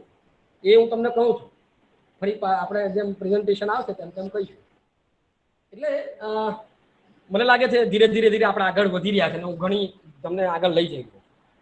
10મી ફેબ્રુઆરી 1970 ના રોજ સંસદની અંદરમાં ધારાસભ્યની ક્ષમતાના સમર્થનનો જે કાયદાનો છે બીજોડ્યો, ઘણું બધું થયું સંસદની અંદરમાં. પરંતુ હવે આપણે એવું કીધું કે ભાઈ અર્થવ્યવસ્થાની ઊંચાઈને નિયંત્રિત કરવા, એને આગળ લઈ જવા, રાષ્ટ્રીય નીતિ અને એના ઉદ્દેશની સાથે સુસંગત થવા અને અર્થતંત્રના વિકાસની જરૂરિયાતોને પહોંચી વળવા માટે આપણે આ એ કર્યું છે. અને આ સાંભળતાની સાથે જ મોરારજી દેસાઈ, જે મેં કીધું તેમ 16 જુલાઈએ એ ચાલ્યા ગયા હતા. આ મીટિંગ છે. આ સામે પીસી ભટ્ટાચાર્ય અને સામેની બાજુ જે બેઠા છે આપણા દાદા એ મોરારજી દેસાઈ, એમણે છોડીને ચાલ્યા ગયા હતા. મીટિંગ છોડીને ચાલ્યા. હી ક્વિટ્સ ધ મીટિંગ, આ શબ્દ છે, હું નથી કહેતો, મારા શબ્દ નથી, આ નીચે લખેલું છે. એ તમને હું આ જ્યારે આપીશ પ્રેઝન્ટેશન ત્યારે વાંચજો. હી ક્વિટ્સ ધ મીટિંગ, એ મીટિંગ છોડીને ચાલ્યા ગયા. આટલા નિસ્વાર્થ માણસો. આગળ વધો. ઇન્દિરા ગાંધીએ રાષ્ટ્ર સાથે, એટલે બેંકોનું રાષ્ટ્રીયકરણની બીજી પણ એક બાજુ હતી. 1969 ની અંદરમાં જ્યારે રાષ્ટ્રીયતાની વાત આવી તો પૂછવાનો પ્રશ્ન હતો કે કઈ બેંક અને કેવી રીતે. આ પણ એક પ્રશ્ન હતો કે કઈ બેંકો સિલેક્ટ કરવી અને કઈ રીતે કરવું. એક રસપ્રદ બાબત આ એક તૈયાર થઈ. 14 બેંકો એમણે નક્કી કર્યું કે બેંકો એક સરખી સમાન રૂપે દેશભરમાં ફેલાયેલી હોય એવી બેંકો આપણે લેવાની. હવે તમે જો એમાંથી 4 બેંકો બોમ્બેમાં હતી, 3 કલકત્તામાં, 2 મદ્રાસમાં, 2 દક્ષિણ કન્નડા એટલે દક્ષિણી કન્નડા વિસ્તારમાં હતી, 1 પુણે, બરોડા અને દિલ્હી વગેરે વગેરે જે રાજ્યો હતા ત્યાંથી હતી. અને આપણે એવું નક્કી કર્યું હતું કે વ્યાપારી બેંકો લેવી, મોટી બેંકો લેવી કે જેથી તે ઉભરી શકે, વિકાસ કરી શકે. એવો સ્વાભાવિક એવો માપદંડ હતો. બરાબર, આવો માપદંડ લઈને આપણે 14 બેંકોને નક્કી કર્યું. મેંગ્લોર અને ઉડીપી ક્ષેત્રમાંથી પણ બીજી બેંક લેવામાં આવી. હવે એકચ્યુઅલી એ 2 બેંક જે છે એ કોઈ વ્યાપારી ક્ષેત્રમાં નથી, પણ 2 બેંકો હતી એટલે એમણે લઈ લેવામાં. અને 1980 માં પણ બીજી 6 બેંકો આપણે આવી રીતે રાષ્ટ્રીયકરણ કરી. એટલે લગભગ રાષ્ટ્રીયકરણની અંદરમાં જે બેંકોનું લિસ્ટ છે, હું આ લિસ્ટ બતાવું છું, પાછળથી તમને એ પણ બતાવીશ. તમે જોશો સૌથી મોટી જે બેંક હતી એ સેન્ટ્રલ બેંક ઓફ ઇન્ડિયા. એની પાસે તે વખતે 482.5 કરોડ જેટલી થાપણો, સૌથી વધારે, અને એનો પ્રોફિટ રેશિયો પણ સારામાં સારો હતો, 1.1%. બરાબર, રિઝર્વ્સ પણ સારી હતી, લોન્સ અને એડવાન્સીસ પણ સારી. એટલે central bank, bank of India, Punjab national bank, bank of Baroda, UCO bank, Canara bank, United bank of India, syndicate bank, Dena bank, union bank, Allahabad bank, Indian bank, Indian overseas bank અને બેંક ઓફ મહારાષ્ટ્ર. સૌથી છેલ્લી મહારાષ્ટ્ર, સૌથી ઓછી. મેં કીધું ને તમને કે એક માપદંડ એવો હતો કે 50 કરોડ કે તેથી વધુ થાપણ ધરાવતી હોય તેવી. તો તમે જો અહીંયા 50 કરોડથી વધારે થાપણ ધરાવતી. આ બધી થાપણોનો જો આપણે સરવાળો કરીએ તો લગભગ 4,832 કરોડ જેટલી થાપણો હતી. 9.7% પ્રોફિટ હતા બધી બેંકોનો. અને એસબીઆઈ જે ઓલરેડી નેશનલાઇઝ હતી એની ટકાવારી 2.8 હતી. બરાબર, એટલે આ તમને કમ્પેરિઝન માટે તમને કહ્યું. ઓલરેડી ઘણા મોટા ક્ષેત્ર પર સરકારનું નિયંત્રણ તો હતું. હવે રાષ્ટ્રીયકૃત કરવા મેં તમને કીધું તેમ સૌથી મોટી બેંક જે હતી એ બેંક ઓફ ઇન્ડિયા. 482.76 કરોડની થાપણ એની પાસે હતી. 482.76 કરોડ. અને તે સમયની બેન્કિંગ વ્યવસ્થાની કુલ 10% થાપણ એની પાસે હતી. અને તે વખતે એ સેન્ટ્રલ બેંક એ સ્ટેટ બેંક ઓફ ઇન્ડિયા સાથે હરીફાઈ કરતી હતી. અત્યારે તમે જો સેન્ટ્રલ બેંકની શું હાલત છે. સેન્ટ્રલ બેંક અત્યારે કોઈ ક્યાંય પિક્ચરમાં નથી, પણ તે વખતે સ્ટેટ બેંક ઓફ ઇન્ડિયાની સાથે, આ પ્રાઇવેટ હતી ત્યારની વાત કરું, તે પ્રાઇવેટ હતી તે વખતે હરીફાઈ કરતી. બેંક ઓફ મહારાષ્ટ્ર 1.78% જેટલી બહુ નાની હતી. અને સંપૂર્ણ નફાની બાબતમાં પણ બેંક ઓફ ઇન્ડિયા સૌથી આગળ પડતી હતી, નફાકારક બેંક હતી. સેન્ટ્રલ બેંક સૌથી વધારે શાખા ધરાવતી, 673. બરાબર, પછી પંજાબ નેશનલ બેંક 619. બરાબર, એટલે લગભગ યુકો બેંક જે છે, યુકો બેંક 22 રાજ્યોની અંદરમાં. બરાબર, અને યુકો બેંક જેનું મૂળ વતન પશ્ચિમ બંગાળમાં હતું, એમાં પશ્ચિમ બંગાળમાં એની શાખાઓ બહુ ઓછી હતી. જ્યારે મહારાષ્ટ્રમાં સૌથી વધારે શાખા. આ એનું ચિત્ર તમને બતાવું. સર આ વોરા નિશાનું પ્રેઝન્ટેશન ચાલુ થઈ ગયું, બંધ કરાવું ને? કોનું થઈ ગયું? ફરી થઈ ગયું કોનું? હા, વોરા નિશા આપણા અંદરના કેમ પ્રેઝન્ટેશન બંધ કર્યું? ફરી પાછું મારે ફરી પાછી આ વ્યવસ્થા કરવી પડશે. એક મિનિટ. હા, નથી દેખાતું ને? હવે દેખાય છે? ના સર, ના સર, નથી દેખાતું. તમારું ચાલુ કરો. હા હા આવી ગયો, હું આવી ગયો, સમજી ગયો ભાઈ. રિઝ્યુમ કરું છું. હવે આવ્યું ફરી? આવી ગયું. એટલે આ ઘણાને વિનંતી કે એટલે આમાં શું થાય છે કે એટલે એનો વાત નથી એ લોકોનો. એ લોકો પહેલી વખત જોડાતા હોય ને એટલે દેખાય છે ને હવે? દેખાય છે. દેખાય હા. હા સર, દેખાય છે. એટલે આ જે લોકો પહેલી વખત જોડાતા હોય ને એમને ખબર નથી હોતું એટલે પ્રેઝન્ટિંગ ચાલુ થઈ જાય. એમાં એનો વાત નથી. આપણે બધાને સાથે લઈને ચાલીએ. ઓકે, આગળ વધીએ. એટલે આ એક ચિત્ર છે તે દેખાય છે એટલે આ આલેખ જે છે એ જુદી જુદી બેંકોની શાખા છે. તમે જો સૌથી ટોપ પર જે હતી જે આગલું મેં તમને કીધું તેમ જે સેન્ટ્રલ બેંક ઓફ ઇન્ડિયા, બરાબર, એની જે શાખાઓ જે હતી એ yes this is home state અને એ પ્રમાણેની શાખાઓ. ઓકે, હવે આ બેંકો એક વખત નક્કી થઈ ગયા પછી એમનું હસ્તાંતરણ કેવી રીતે કરવું વગેરે વગેરે બાબતો હતી. કેવી રીતે એમને પૈસા ચૂકવવા, શેરધારકોને વળતર કેવી રીતે આપવું, એ પણ એક બાબત હતી. તો ત્રણ આપણે ફોર્મ્યુલા હતી. ત્યાં રોકડમાં એમને આપી દો, ત્યાં એમને બીજી એક સ્કીમ હતી 10 વર્ષની કેન્દ્ર સરકારની સિક્યુરિટી કે જેની પર 4.5% વ્યાજ મળે અને 30 વર્ષની કેન્દ્ર સરકારની 5.5% વ્યાજ આપવું. હવે અત્યારે આપણે વ્યાજ દરની અંદરમાં માથા પથાડીએ છીએ કે વ્યાજના દર ઓછા થઈ ગયા ભાઈ. આટલા વર્ષો પહેલા આપણે ઓછા વ્યાજથી જ ચાલતા હતા. 4.5%ની સિક્યુરિટી એટલે તે વખતે બેંકના વ્યાજ દરો કેટલા હતા? 6%ની આજુબાજુ, જે અત્યારે આપણા 5.5% વાળી લગભગ નજીક થઈ ગયા.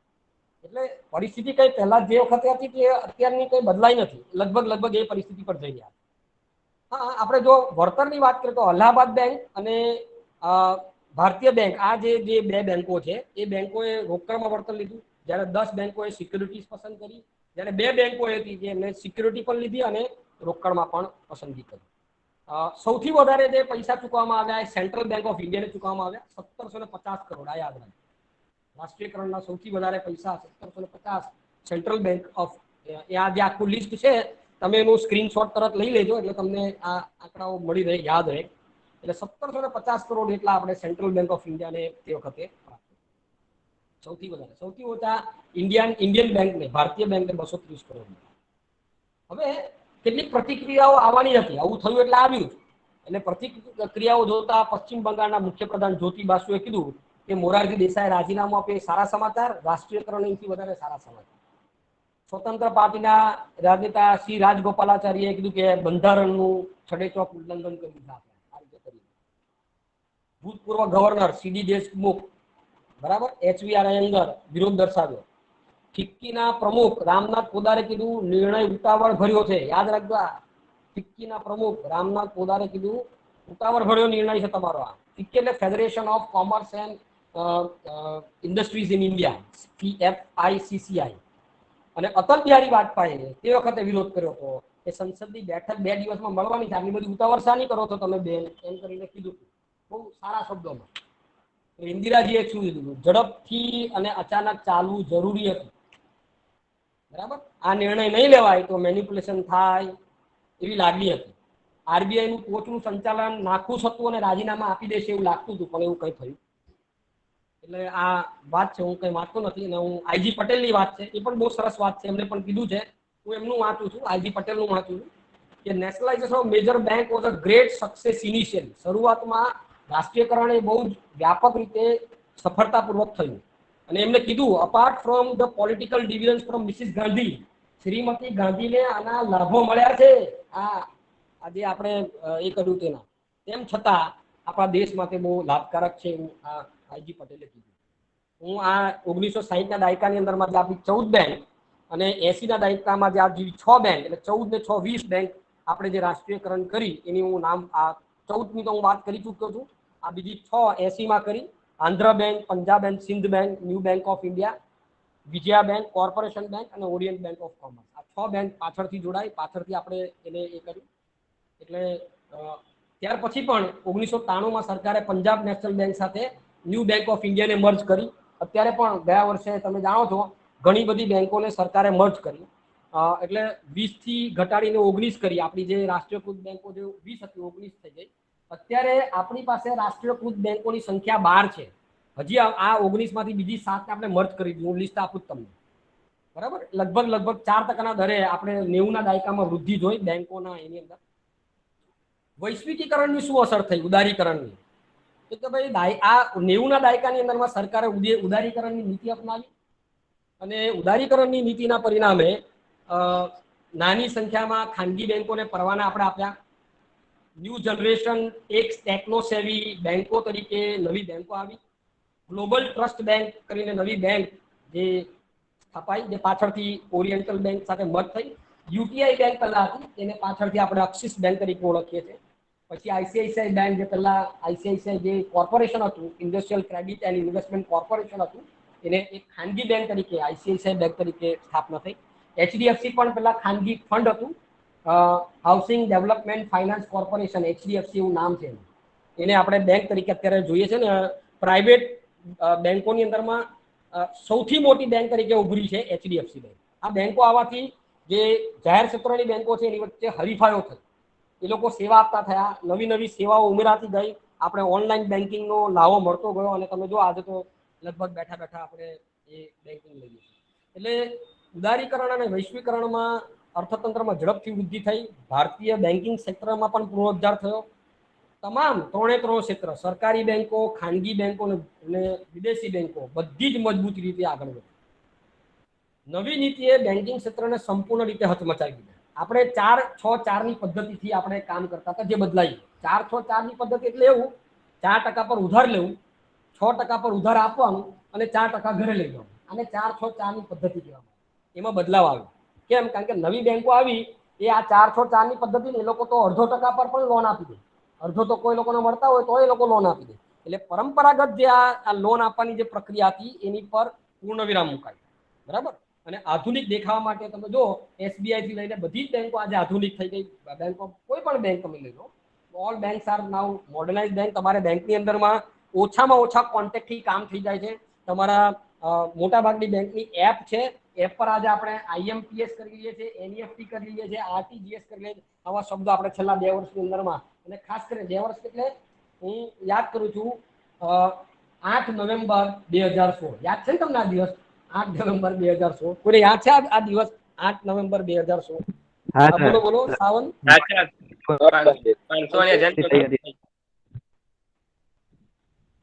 શું થયું હતું? નોટબંધી થઈ હતી સર. હા, વેરી નાઇસ. બધા અહીંયા છો, મને જવાબ આપો છો, મને એ પણ ગમે છે. નોટબંધી થઈ હતી અને નોટબંધી પછી ડિજિટલાઇઝેશનની ડ્રાઈવ થઈ અને આપણે ઘણા ડિજિટલાઇઝ થયા. જો કે ફરી પાછું આ COVID-19 આવ્યું ને, એમાં ડિજિટલાઇઝેશનથી ફરી પાછા ડિજિટલાઇઝેશન પર ચડ્યા એવું બધું થયું છે. હશે આપણે, હું એના તરફ આવું છું ધીરે ધીરે. આપણી પાસે આંકડા નથી. COVID-19 ના પરિણામે માર્ચ પછીના બેન્કિંગના નવા આંકડા નથી. એટલે આપણે ડિસેમ્બર 2019ના આંકડાથી જ આપણે સંતોષ માનવો પડશે. હું એ આંકડા તમને આપું છું. એટલે પરંપરાગત બેન્કિંગ પરિસ્થિતિમાં ફેરફાર થયો. ટેકનો સેવી બેંક આવી, રિટેલ બેન્કિંગ આવી અને એ તરફ આપણે આગળ વધતા. આ એક ચાર્ટ છે, તમે જો. આ આપણું માળખું મોટે ભાગે શિડ્યુલ બેંકનું જે માળખું જે છે આ રીતે દેખાય છે. માળખું દેખાય છે. એટલે આ પ્રકારનું માળખું આપણે જે છે આ મેં જે વિકીપીડિયા જે કહેવાય એના પરથી લીધું છે. એટલે મેં કોઈ જાતે નથી બનાવ્યું, વિકીપીડિયા નથી આવ્યો. તાજેતરનો સમયગાળો જોઈએ તો આ આપણે જે વાત કરીએ ત્યાં અનુસૂચિત બેંકો, બિન અનુસૂચિત બેંકો અને 1934 પછી જે રિઝર્વ બેંક ઓફ ઇન્ડિયાના જે કાયદા છે એના પરિણામે કોમર્શિયલ બેંક એમાં આમૂળ પરિવર્તનો આવ્યા છે અને એવા અલગ અલગ જૂથ પણ આપણે લીધા છે. આપણે આ પ્રકારે જૂથ પાડી શકીએ તાજેતરના સમયગાળામાં જે બેન્કિંગ વ્યવસ્થા છે તેની. સ્ટેટ બેંક ઓફ ઇન્ડિયા અને તેની સહયોગી બેંકો, રાષ્ટ્રીયકૃત બેંકો, ખાનગી બેંકો, વિદેશી બેંકો, પ્રાદેશિક ગ્રામીણ બેંકો, નાની નાણાકીય બેંકો અને બેંક ગ્રુપ મુજબની વર્ગીકરણમાં, જેમ કે આરડીબીઆઈ લિમિટેડ. પછી જે નોન બેન્કિંગ ફાઇનાન્શિયલ બેંકો છે, જેમ કે કોટક મહિન્દ્રા 2003 ની અંદર મને લાયસન્સ મળ્યું. આ પહેલી વખત થયું, યાદ રાખો. કોઈ પણ નાણાં ધીરધાર કરતી કોઈ સંસ્થા પેઢી એને બેંકનું લાયસન્સ મળ્યું હોય એવી પ્રથમ વખત બન્યું અત્યારે આઝાદી પછી 2003માં, જેને આપણે કોટક મહિન્દ્રા બેંક તરીકે અત્યારે ઓળખીએ અને અત્યારે લીડિંગ બેંક છે કોટક બેંક. આ એક બહુ સરસ મજાનો આલેખ આપ્યો છે, જેમાં આપણા દેશની અંદરમાં શેડ્યુલ કોમર્શિયલ બેંકની સંખ્યા કેટલી છે તે તમને બતાવે છે. તો 2020ની આજુબાજુ આપણી પાસે લગભગ 238 જેટલી સંખ્યા શેડ્યુલ કોમર્શિયલ બેંકની છે. લગભગ આ આંકડો અડસત્તે લીધો છે. એક્ઝેક્ટ આંકડા આપણી પાસે નથી. છેલ્લા વર્ષની વાત કરું છું, 19-20ની. હા, આપણી પાસે 17 સુધીનો 18 સુધીનો એક્ઝેક્ટ આંકડો છે, પણ 19નો આંકડો થોડો અડસત્તે લેવામાં આવ્યો. થોડી બેંકો ઘટી છે. પછી બ્રાન્ચની દ્રષ્ટિએ વિચારીએ તો આ આંકડો એક્ઝેક્ટ છે. બ્રાન્ચની દ્રષ્ટિએ 2019માં આપણી પાસે 1,40,000 કરતા એટલે લગભગ 1,42,000 જેટલી બ્રાન્ચ આપણી આખા દેશની અંદરમાં આ જે શિડ્યુલ બેંક એટલે કે અનુસૂચિત બેંકો જે છે, જે શિડ્યુલ બેંકો છે એની શાખાઓ આવેલી છે આખા દેશમાં, અને એ વધશે. એવું કહેવાય છે કે આપણી પાસે અત્યારે 2 લાખ જેટલા 2 લાખની વધારે એટીએમ છે. એ એટીએમ વધીને 4 લાખ જેટલા થશે 2022માં. એટીએમની સંખ્યા, આ બેંકોની સંખ્યા વધશે એટલે રોજગારીની તકો છે એની અંદરમાં. હું તમને બધાને કહું કે તમે બધા થોડું તૈયારી કરો. ઇકોનોમિક્સના વિદ્યાર્થીઓ જો તમે બેન્કિંગની પરીક્ષાઓ માટે તૈયારી રાખો તો તમે બેંકમાં નોકરી મેળવી શકો છો. તૈયાર. આ મેં તમને કીધું તેમ જે 12 બેંકો થઈ છે તે કઈ રીતે થઈ, 19ની 12 કેવી રીતે થઈ ગઈ તે આઈડિયા. જે છેલ્લું જે 2019ની અંદરમાં આપણે જે કર્યું, આ મારી પાસે લેટેસ્ટ આંકડો છે એપ્રિલ 13, 2020નો. તો કેનેરા જે બેંક ઓફ બરોડામાં આપણે વિજયા બેંક અને ડેના બેંક 2 ઉમેરી દીધી. કેનેરા બેંકની અંદરમાં સિન્ડિકેટ બેંક ઉમેરી દીધી. ઇન્ડિયન બેંકની અંદરમાં આપણે અલ્હાબાદ બેંક ઉમેરી દીધી. પંજાબ નેશનલ બેંકની અંદરમાં ઓરિયન્ટ બેંક ઓફ કોમર્સ અને યુનિયન બેંક ઓફ ઇન્ડિયા ઉમેરી દીધી. અને યુનિયન બેંક ઓફ ઇન્ડિયાની અંદરમાં આંધ્ર બેંક અને કોર્પોરેશન બેંક ઉમેરી. તમે વિચાર કરો, આ બધી બેંકની અંદરમાં જે ભારતની જે સૌથી સર્વોચ્ચ બેંક હતી સેન્ટ્રલ બેંક ઓફ ઇન્ડિયા, એ પાછળ રહી ગઈ. અને બીજી બાકીની બેંકો એ છે હજી 6 નંબર પર, પણ it is all behind. 22 private બેંકોની આ લિસ્ટ અહીંયા આપવામાં આવ્યું છે. ઓકે, આગળ વધીએ. શું જોવા મળ્યું આ વૃદ્ધિ દરની બાબતની અંદરમાં, શું ચાલી રહ્યું છે અર્થતંત્રની? તો આપણે એક વાત કરીએ કે જે જાહેર ક્ષેત્રની બેંકોની વાત કરીએ તો જાહેર ક્ષેત્રની બેંકોનું જે અસ્કયામતો જે છે એ અસ્કયામતો $1.156 બિલિયન જેટલી હતી. એ 2018ની અંદરમાં વધીને એટલે 152 બિલિયન ડોલર હતું 17માં, એ વધીને $156 જેટલું થયું. આ જો કે આ આંકડો જૂનો છે, આપણી પાસે નવા આંકડા હજી આવ્યા નથી. ઇવન રિઝર્વ બેંક ઓફ ઇન્ડિયાએ નવા આંકડા આપ્યા નથી. એની પાસે પણ 2018 સુધીના આંકડા છે. વૃદ્ધિની દ્રષ્ટિએ વિચારીએ તો 2017-18ની અંદરમાં એટલે 2007 થી લઈને 18 સુધીનો જો આપણે વૃદ્ધિનો સમયગાળો જોઈએ તો 10.94% દરથી આ બેંકોની ટોટલ ડિપોઝિટ એટલે કુલ ડિપોઝિટમાં વધારો થયો છે. જ્યારે એની થાપણો જે છે એ થાપણોની અંદરમાં 7 થી 18માં 11.66% વધારો થયો. પછી મેં તમને એટીએમની વાત કરી, જે મેં તમને આંકડો આપી દીધો કે 31 માર્ચ 2019ના રોજ આપણી પાસે 2,21,703 એટીએમ હતા. અને આપણે એવું માનીએ છીએ કે 2021 સુધીમાં આ એટીએમની સંખ્યા 4,07,000 થશે. સપ્ટેમ્બર 2019ના રોજ આપણી પાસે 44 ક્ષેત્રીય ગ્રામીણ બેંકો હતી અને એની ફાઇનાન્સ પણ બહુ મોટા પ્રમાણમાં હતી. સપ્ટેમ્બર 18માં આ સરકારે તમને ખબર છે post bank of India, Indian post payment bank એટલે કે પોસ્ટ ઓફિસને બેંકમાં કન્વર્ટ કરી અને લગભગ 650 જેટલા જિલ્લાઓની અંદરમાં નવી નાણાકીય સંસ્થાઓ આપણે ઊભી કરી છે. એટલે એને ફાઇનાન્શિયલ ઇન્ક્લુઝન એટલે કે નાણાકીય રીતે સમાવેશ લોકોનો થાય એવો કરવાનો પ્રયાસ આપણે આમાં કર્યો છે. એની વાત એમાં લેવામાં આવે. આ શું જોવા મળે છે? જો આપણે ભારતના બેન્કિંગ ક્ષેત્રનો એડવાન્ટેજ શું છે તો 4 રીતે જોઈ શકીએ. એક તો આપણી વસ્તી વધી રહી છે, આપણા ઘરેલું અને જે વ્યક્તિગત ફાઇનાન્સ છે એની માંગ વધી રહી છે, ગ્રામીણ બેન્કિંગની માંગ વધી રહી છે. બીજી બાજુ આપણે શું સુવિધાઓ આપીએ છીએ કે ભાઈ મોબાઈલ બેન્કિંગ વધ્યું છે, ઇન્ટરનેટ બેન્કિંગ વધ્યું છે, એટીએમ વધ્યું છે, એ વધારે સુધારા પર આવી રહ્યા છે. અને કોર બેન્કિંગ સોલ્યુશન એટલે એક બેંક બીજી બેંકની સાથે જોડાયેલી હોય અને એમાં પાછું મોબાઈલ બેન્કિંગ પણ વધી રહ્યું છે. જો મોબાઈલ બેન્કિંગના આંકડા તમે જોશો ને તો અબજોની અંદરમાં ટ્રાન્ઝેક્શન આપણે રોજે રોજ કરીએ છીએ. ઉદ્યોગની બાબતની વાત કરીએ તો આપણે અહીંયા એ લોકોને બહુ સારા પ્રમાણમાં વ્યાજની આવક થઈ રહી છે ઉદ્યોગમાં, એટલે બેંક બી આવવા તૈયાર છે. એનપીએ નું લેવલ આપણે બહુ નીચું લાવવા પ્રયત્ન કર્યો છે અને સરકાર પણ ખૂબ મદદરૂપ થઈ રહી છે જો પોલિસી સપોર્ટની વાત કરીએ તો. આ 4 માપદંડ એ ભારતીય બેન્કિંગ ઉદ્યોગની જે 4 પાયા આધાર સ્તંભ છે એ બતાવે છે. બરાબર, આગળ વધીએ એટલે આ એક ઇતિહાસ છે. આ ઇતિહાસ હું ફરી પાછો દોહરાવતો નથી, પરંતુ તમને 1956 થી 2000ની આ વાત છે ને તે બતાવવા માંગુ છું. 1956 થી 2000નો જે સમયગાળો છે એમાં આપણે 14 બેંકોનું રાષ્ટ્રીયકરણ કર્યું, 6 બીજી કર્યું અને આઈસીઆઈસીઆઈ જેવી બીજી જે કેટલીક બેંકો છે આવી 56 થી 2000 અને કેટલીક જે સહકારી અને જે જાહેર ક્ષેત્રની બેંકો જે છે એ લોકોએ ધીરે ધીરે સુધરવું પડ્યું કોમ્પિટિશનના કારણે. 2000 પછી તમે જો જે મેં તમને વાત કરી તેમ કે પહેલી વખત બન્યું કે રિઝર્વ બેંક ઓફ ઇન્ડિયાએ કોટક મહિન્દ્રાને એ આપ્યું અને પહેલી એવી નોન બેન્કિંગ ફાઇનાન્સ કંપની આવી. અત્યારે તો આપણી પાસે ઘણી બધી છે, બંધન બેંક છે, આઈડીએફસી બેંક છે, આ બધી જે નોન બેન્કિંગ ફાઇનાન્શિયલ કંપની છે, બરાબર, બંધન બેંક વગેરે વગેરે. ચાલો 2018 પછી તમે જુઓ તો આપણા એની અંદરમાં પણ એટલે બેંકના જે રેશિયો છે, જે પ્રોવિઝન્સ એમાં પણ વધારો થયો. હા, આ એક બહુ સરસ મજાનું આંકડા છે એ તમે જો તો તમને એને મજા આવશે આંકડા જોશો તો. આપણી પાસે 2017 સુધીના આંકડા અત્યારે મોજૂદ છે. એટલે ટોટલ બેન્કિંગ સેક્ટરને આપણે 3 રીતે વહેંચ્યું છે: જાહેર ક્ષેત્રની બેંક, ખાનગી બેંક અને વિદેશી બેંક. આ 3 કલરમાં બતાવ્યા છે આંકડા. તમે જુઓ 17 ની અંદરમાં 1518 કરોડ આટલી 1518 અબજ, કરોડ નહીં અબજ, આટલા અબજની થાપણો આપણી જાહેર ક્ષેત્રની હતી. ખાનગી ક્ષેત્રની 559 અને જે વિદેશી બેંકોની 126 કરોડ. એટલે લગભગ 14.44% વૃદ્ધિ દર આમાં જોવાયો હોય એવું જોવા મળે. બીજું એક આ આંકડો જે છે એ આ આલેખ છે, એ બહુ સરસ આલેખ તમને બતાવવા માંગુ છું. એ તમે આ બાજુનો જે પાઈ ચાર્ટ છે, પાઈ ચાર્ટ તમે જો, એ પાઈ ચાર્ટ તમને બતાવશે કે ખાનગી ક્ષેત્રનો ફાળો શું છે, જાહેર ક્ષેત્રનો ફાળો શું છે, પછી વિદેશી બેંકોનો ફાળો શું છે, અને રાષ્ટ્રીય અને જે ગ્રામીણ સહકારી જે રિજનલ રૂરલ બેંક છે એનો ફાળો શું છે એ બતાવે. હવે જો દેશની અંદરમાં 38% ફાળો એ આરઆરબીઝ નો છે, 18% જેટલો ફાળો જે જાહેર ક્ષેત્રની બેંકોનો છે, 14% જેટલો ફાળો જે ખાનગી બેંકોનો છે. આ બેંકોની જે કમ્પોઝિશન છે 2016 પ્રમાણે એની વાત કરી. અને લગભગ જે ફોરેન બેંક જે છે એનો ફાળો ખાસો મોટો 30% જેવો જોવા મળે. આગળ વધીએ.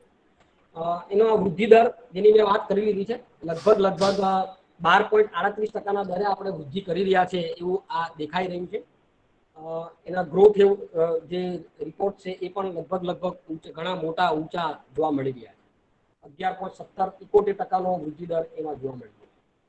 સરકારે શું ઇનિશિયેટિવ્સ લીધા છે તો તમે જાણો છો કે બેન્કિંગ રિલેટેડ આપણે ધી જનધન યોજના, બરાબર, એ સૌથી મોટી યોજના. એવું કહેવાય છે કે 8 નવેમ્બર 2017 રોજ 67,687.72 કરોડ, બરાબર, એ રૂપિયા ડિપોઝિટ થયા હતા. 306 જેટલા મિલિયન, 306 લગભગ 30.60 કરોડ જેટલા ખાતાની અંદરમાં આટલા રૂપિયા જમા હતા. જનધનની વાત કરીએ. અટલ પેન્શન યોજના આપણે કરી, પ્રધાનમંત્રી જીવન જ્યોતિ બીમા યોજના અને પ્રધાનમંત્રી સુરક્ષા બીમા યોજના, આ બધી બેંક સાથે જોડાયેલી યોજનાઓ છે. એટલે બેંકમાં ખાતું હોય તો જ આ તમે યોજનાઓનો ભાગ એટલે એનો ઉપયોગ કરી શકો છો. આ ફરી પાછું માળખું લીધું છે, આ આંકડાની દ્રષ્ટિએ માળખું લીધું છે. તો તમે જો રિઝર્વ બેંક ઓફ ઇન્ડિયા એને આપણે 2 રીતે વહેંચી. આપણી રિઝર્વ બેંક કઈ રીતે એને એ કરે છે તો બેંકો છે અને પેલી બાજુ નાણાકીય સંસ્થાનો છે, એની પર આરબીઆઈ અંકુશ મૂકે છે. બેંકોની અંદરમાં પણ જે શિડ્યુલ બેંકની પર એ વાત કરીએ તો સપ્ટેમ્બર 2019 નો આંકડો છે આપણી પાસે. જાહેર ક્ષેત્રની 18 બેંક જે હવે ઘટી ગઈ છે, 18 ની જગ્યા પર અત્યારે 12 થઈ ગઈ છે. આ સપ્ટેમ્બર 2019 ની વાત છે. ત્યારબાદ આપણે ઘણી બેંકોને મર્જ કરી એટલે એ 12 થઈ ગઈ છે. ખાનગી ક્ષેત્રની 22 બેંક, વિદેશી 46 બેંક, આરઆરબી એટલે જે ક્ષેત્રીય ગ્રામીણ બેંકો 53, અર્બન કોઓપરેટિવ્સ જેને આપણે યુસીસીબીસ કહીએ છીએ, શહેરી જે સહકારી મંડળીઓ અથવા બેંકો જે કહીએ છીએ 1542, અને ગ્રામીણ સહકારી બેંકો જેની પર ઘણી બધી, જેને પેક્સ કહેવામાં આવે છે, પ્રાઇમરી ક્રેડિટ સોસાયટી પણ કહેવામાં આવે છે, બરાબર, એની પર બહુ સારા સંશોધનો થયા છે. ભાદરણ કોલેજના પ્રોફેસર ડોક્ટર રાકેશ પંડ્યા સાહેબે બહુ સરસ સંશોધન એ પેક્સ પર કર્યું છે. ક્યારે જો એ ભાદરણ કોલેજના હોય એમને તો એમના અભ્યાસને ધ્યાનમાં લેવો, બહુ સરસ અભ્યાસ એમણે લીધો છે પેક્સ પર. તો એની સંખ્યા 94,384 જોવા મળી. ક્રેડિટ સોસાયટીની આ વાત છે આપણી. એટલે આ આખું સ્ટ્રક્ચર છે જે એ ભારતીય રિઝર્વ બેંક કેવી રીતે કંટ્રોલ કરે છે, અંકુશમાં રાખે છે સ્ટ્રક્ચરને, એની વાત. થોડાક પાસાઓ લઈએ આપણે, વૃદ્ધિ દરના પાસાઓની વાત કરીએ તો છેલ્લા કેટલાક વર્ષની અંદરમાં ક્રેડિટ વૃદ્ધિ દર બહુ ખૂબ થયો છે એવું કહીએ. નાણાકીય વર્ષ 2020 ની અંદરમાં એવું જોવા મળ્યું છે જે આ મેં તમને કીધું ને કે 2020 એટલે કે ડિસેમ્બર 2019 સુધીના આંકડા આપણી પાસે છે, પણ એને ફાઇનાન્શિયલ યર 2020 કહેવાશે. એટલે એમાં લગભગ 1421.48 અબજ ની આપણે થાપણોનો વૃદ્ધિદર ક્રેડિટ આપણે આપી હોય એવું જોવા મળ્યું છે. આટલી ક્રેડિટ આપણે આપી છે જે 10.94% વૃદ્ધિદર બતાવે છે, બરાબર. અને એમાંથી પણ એવું કીધું છે નોન ફૂડ ઇન્ડસ્ટ્રીઝ, એટલે આપણે એમ કહી શકીએ નોન ફૂડ ઇન્ડસ્ટ્રીઝ એટલે એવી કે બિન ખાદ્ય જન્ય જે ઉદ્યોગો જે છે એમાં એની ટકાવારી 12.3%, એટલે બહુ મોટો આંકડો છે. ડિપોઝિટની જો વાત કરીએ તો ડિપોઝિટનો વૃદ્ધિદર પણ વધ્યો છે. એ ડિપોઝિટ 11.66% દરે વધી છે એવું જોવા મળ્યું. 11.66% દરે આ બેંકોની વૃદ્ધિદર વધી છે. અને પ્રધાનમંત્રી જનધન યોજનાની અંદરમાં લગભગ 1 લાખ કરોડ રૂપિયાથી પણ વધારે થાપણો છે. 1 લાખ કરોડથી પણ વધારે થાપણો પ્રધાનમંત્રી જનધન યોજના, લગભગ 30 કરોડ એકાઉન્ટ છે એમાં. 30 કરોડ એકાઉન્ટની અંદરમાં 1 લાખ કરોડથી પણ વધારે છે. હવે ભાગાકાર કરીને તમારે જોઈ લેવાનું કે દરેક ખાતામાં કેટલા હોય. આપણે 15 લાખની વાત હતી, આવ્યા કે નહીં આવ્યા એ પછીની વાત છે, બરાબર. પરંતુ 30 લાખ જેટલા ખાતાની અંદરમાં 1 લાખ કરોડ જેટલા રૂપિયા જમા છે. અને એ કોના છે, કેવા છે, પછીની વાત છે, પણ એ જમા છે. આગળ મારી વાતને હું આગળ કોઈને હું આ મોનોટોનસ નથી રહેવું, કોઈને કંઈક પૂછવું હોય આ છતાં, એટલે હું તમને મોકો આપીશ. 12 વાગે ને 12 વાગે હું લગભગ આ ચર્ચાના અંત તરફ જઈશ. અને ચર્ચાના અંત તરફ જતા હું તમને પ્રશ્નાવલી એટલે પ્રશ્નો આપણે લઈશું. આમાં હું એનપીએ પણ લેવા માંગુ છું, એટલે થોડું એનપીએ ની પણ ચર્ચા કરું, એટલે થોડું જરા ઉતાવળ રાખી અને હું આ પૂરું કરવા. કોઈને કંઈક વાંધો હોય, વધતો હોય તો મને કહી શકો છો. એટલે આમાં કંઈ નહીં ખ્યાલ આવતો હોય અથવા એ કંઈ સમજવું હોય તો તમે લખી રાખજો. પણ હું શક્ય એટલી સારામાં સારી અને લેટેસ્ટ માહિતી તમને મળે, તમે અવગત થાઓ અને તમને બધાને આમાં થોડું વધારે જ્ઞાન થાય એ ઉદ્દેશ મારો છે. આમાં આગળ વધીએ આપણે. 2000 એટલે ફાઇનાન્શિયલ યર 18 ની વાત કરીએ તો ફોરેન બેંક જે છે એની જે એસેટ છે, એસેટ એટલે એની અસ્કયામતો વધી છે અને 8.65 અબજ ડોલર જેટલી થઈ છે એવું અહીંયા એમાંથી જોવા મળે. એટલે એનો પણ આ બધીની વાત કરીએ આપણે. પબ્લિક સેક્ટર એટલે જાહેર ક્ષેત્રની બેંક, ખાનગી ક્ષેત્રની, વિદેશ ક્ષેત્રની અને કુલ થાપણો, તો તમે જુઓ કુલ થાપણોનો જે વક્ર જે છે સતત ઊંચો થતો રહ્યો છે. એટલે કુલ અસ્કયામતો વધી રહી છે અર્થતંત્રની બેન્કિંગ, એ આપણે કહીશું. પછી વ્યાજથી પ્રાપ્ત થતી આવક અને વ્યાજ દરની અંદરમાં થતી એટલે વ્યાજ દરની આવકમાં આવતી વૃદ્ધિ દર પણ ઊંચો જોવા મળે છે. પરંતુ હવે પછી એ વૃદ્ધિ દર ઘટશે. કેમ? કારણ કે હવે વ્યાજના દર આપણા ઓછા થતા જાય છે. એટલે જેમ જેમ વ્યાજના દર ઓછા થતા જાય તેમ બેંકોને સૌથી મોટી સમસ્યા થાપણની થશે. એ થાપણો મૂકવા લોકો આગળ નહીં આવે. કેમ? કારણ કે વ્યાજનો દર ઓછો થાય તો તમે સ્વાભાવિક વસ્તુ છે, લોકો ક્યાં જશે? બીજા એવા સાધનોમાં રોકાણ કરશે, જેમ કે સોનું છે, શેર બજાર છે, મ્યુચ્યુઅલ ફંડ છે, જમીન રોકાણ, જમીનની અંદરમાં, મકાનની અંદરમાં રોકાણ, જેવા એવી અસ્કયામતોની અંદરમાં રોકાણ આપણે કરતા હોઈએ છીએ. હવે તમે જોશો અત્યારે તાજેતરના વર્ષની અંદરમાં એવું જોવા મળ્યું છે. તાજેતરમાં આપણે એવું જોયું છે કે એનો અવાજ આવે છે, ગોરા નિશા, બસ ઓકે, બંધ કરી.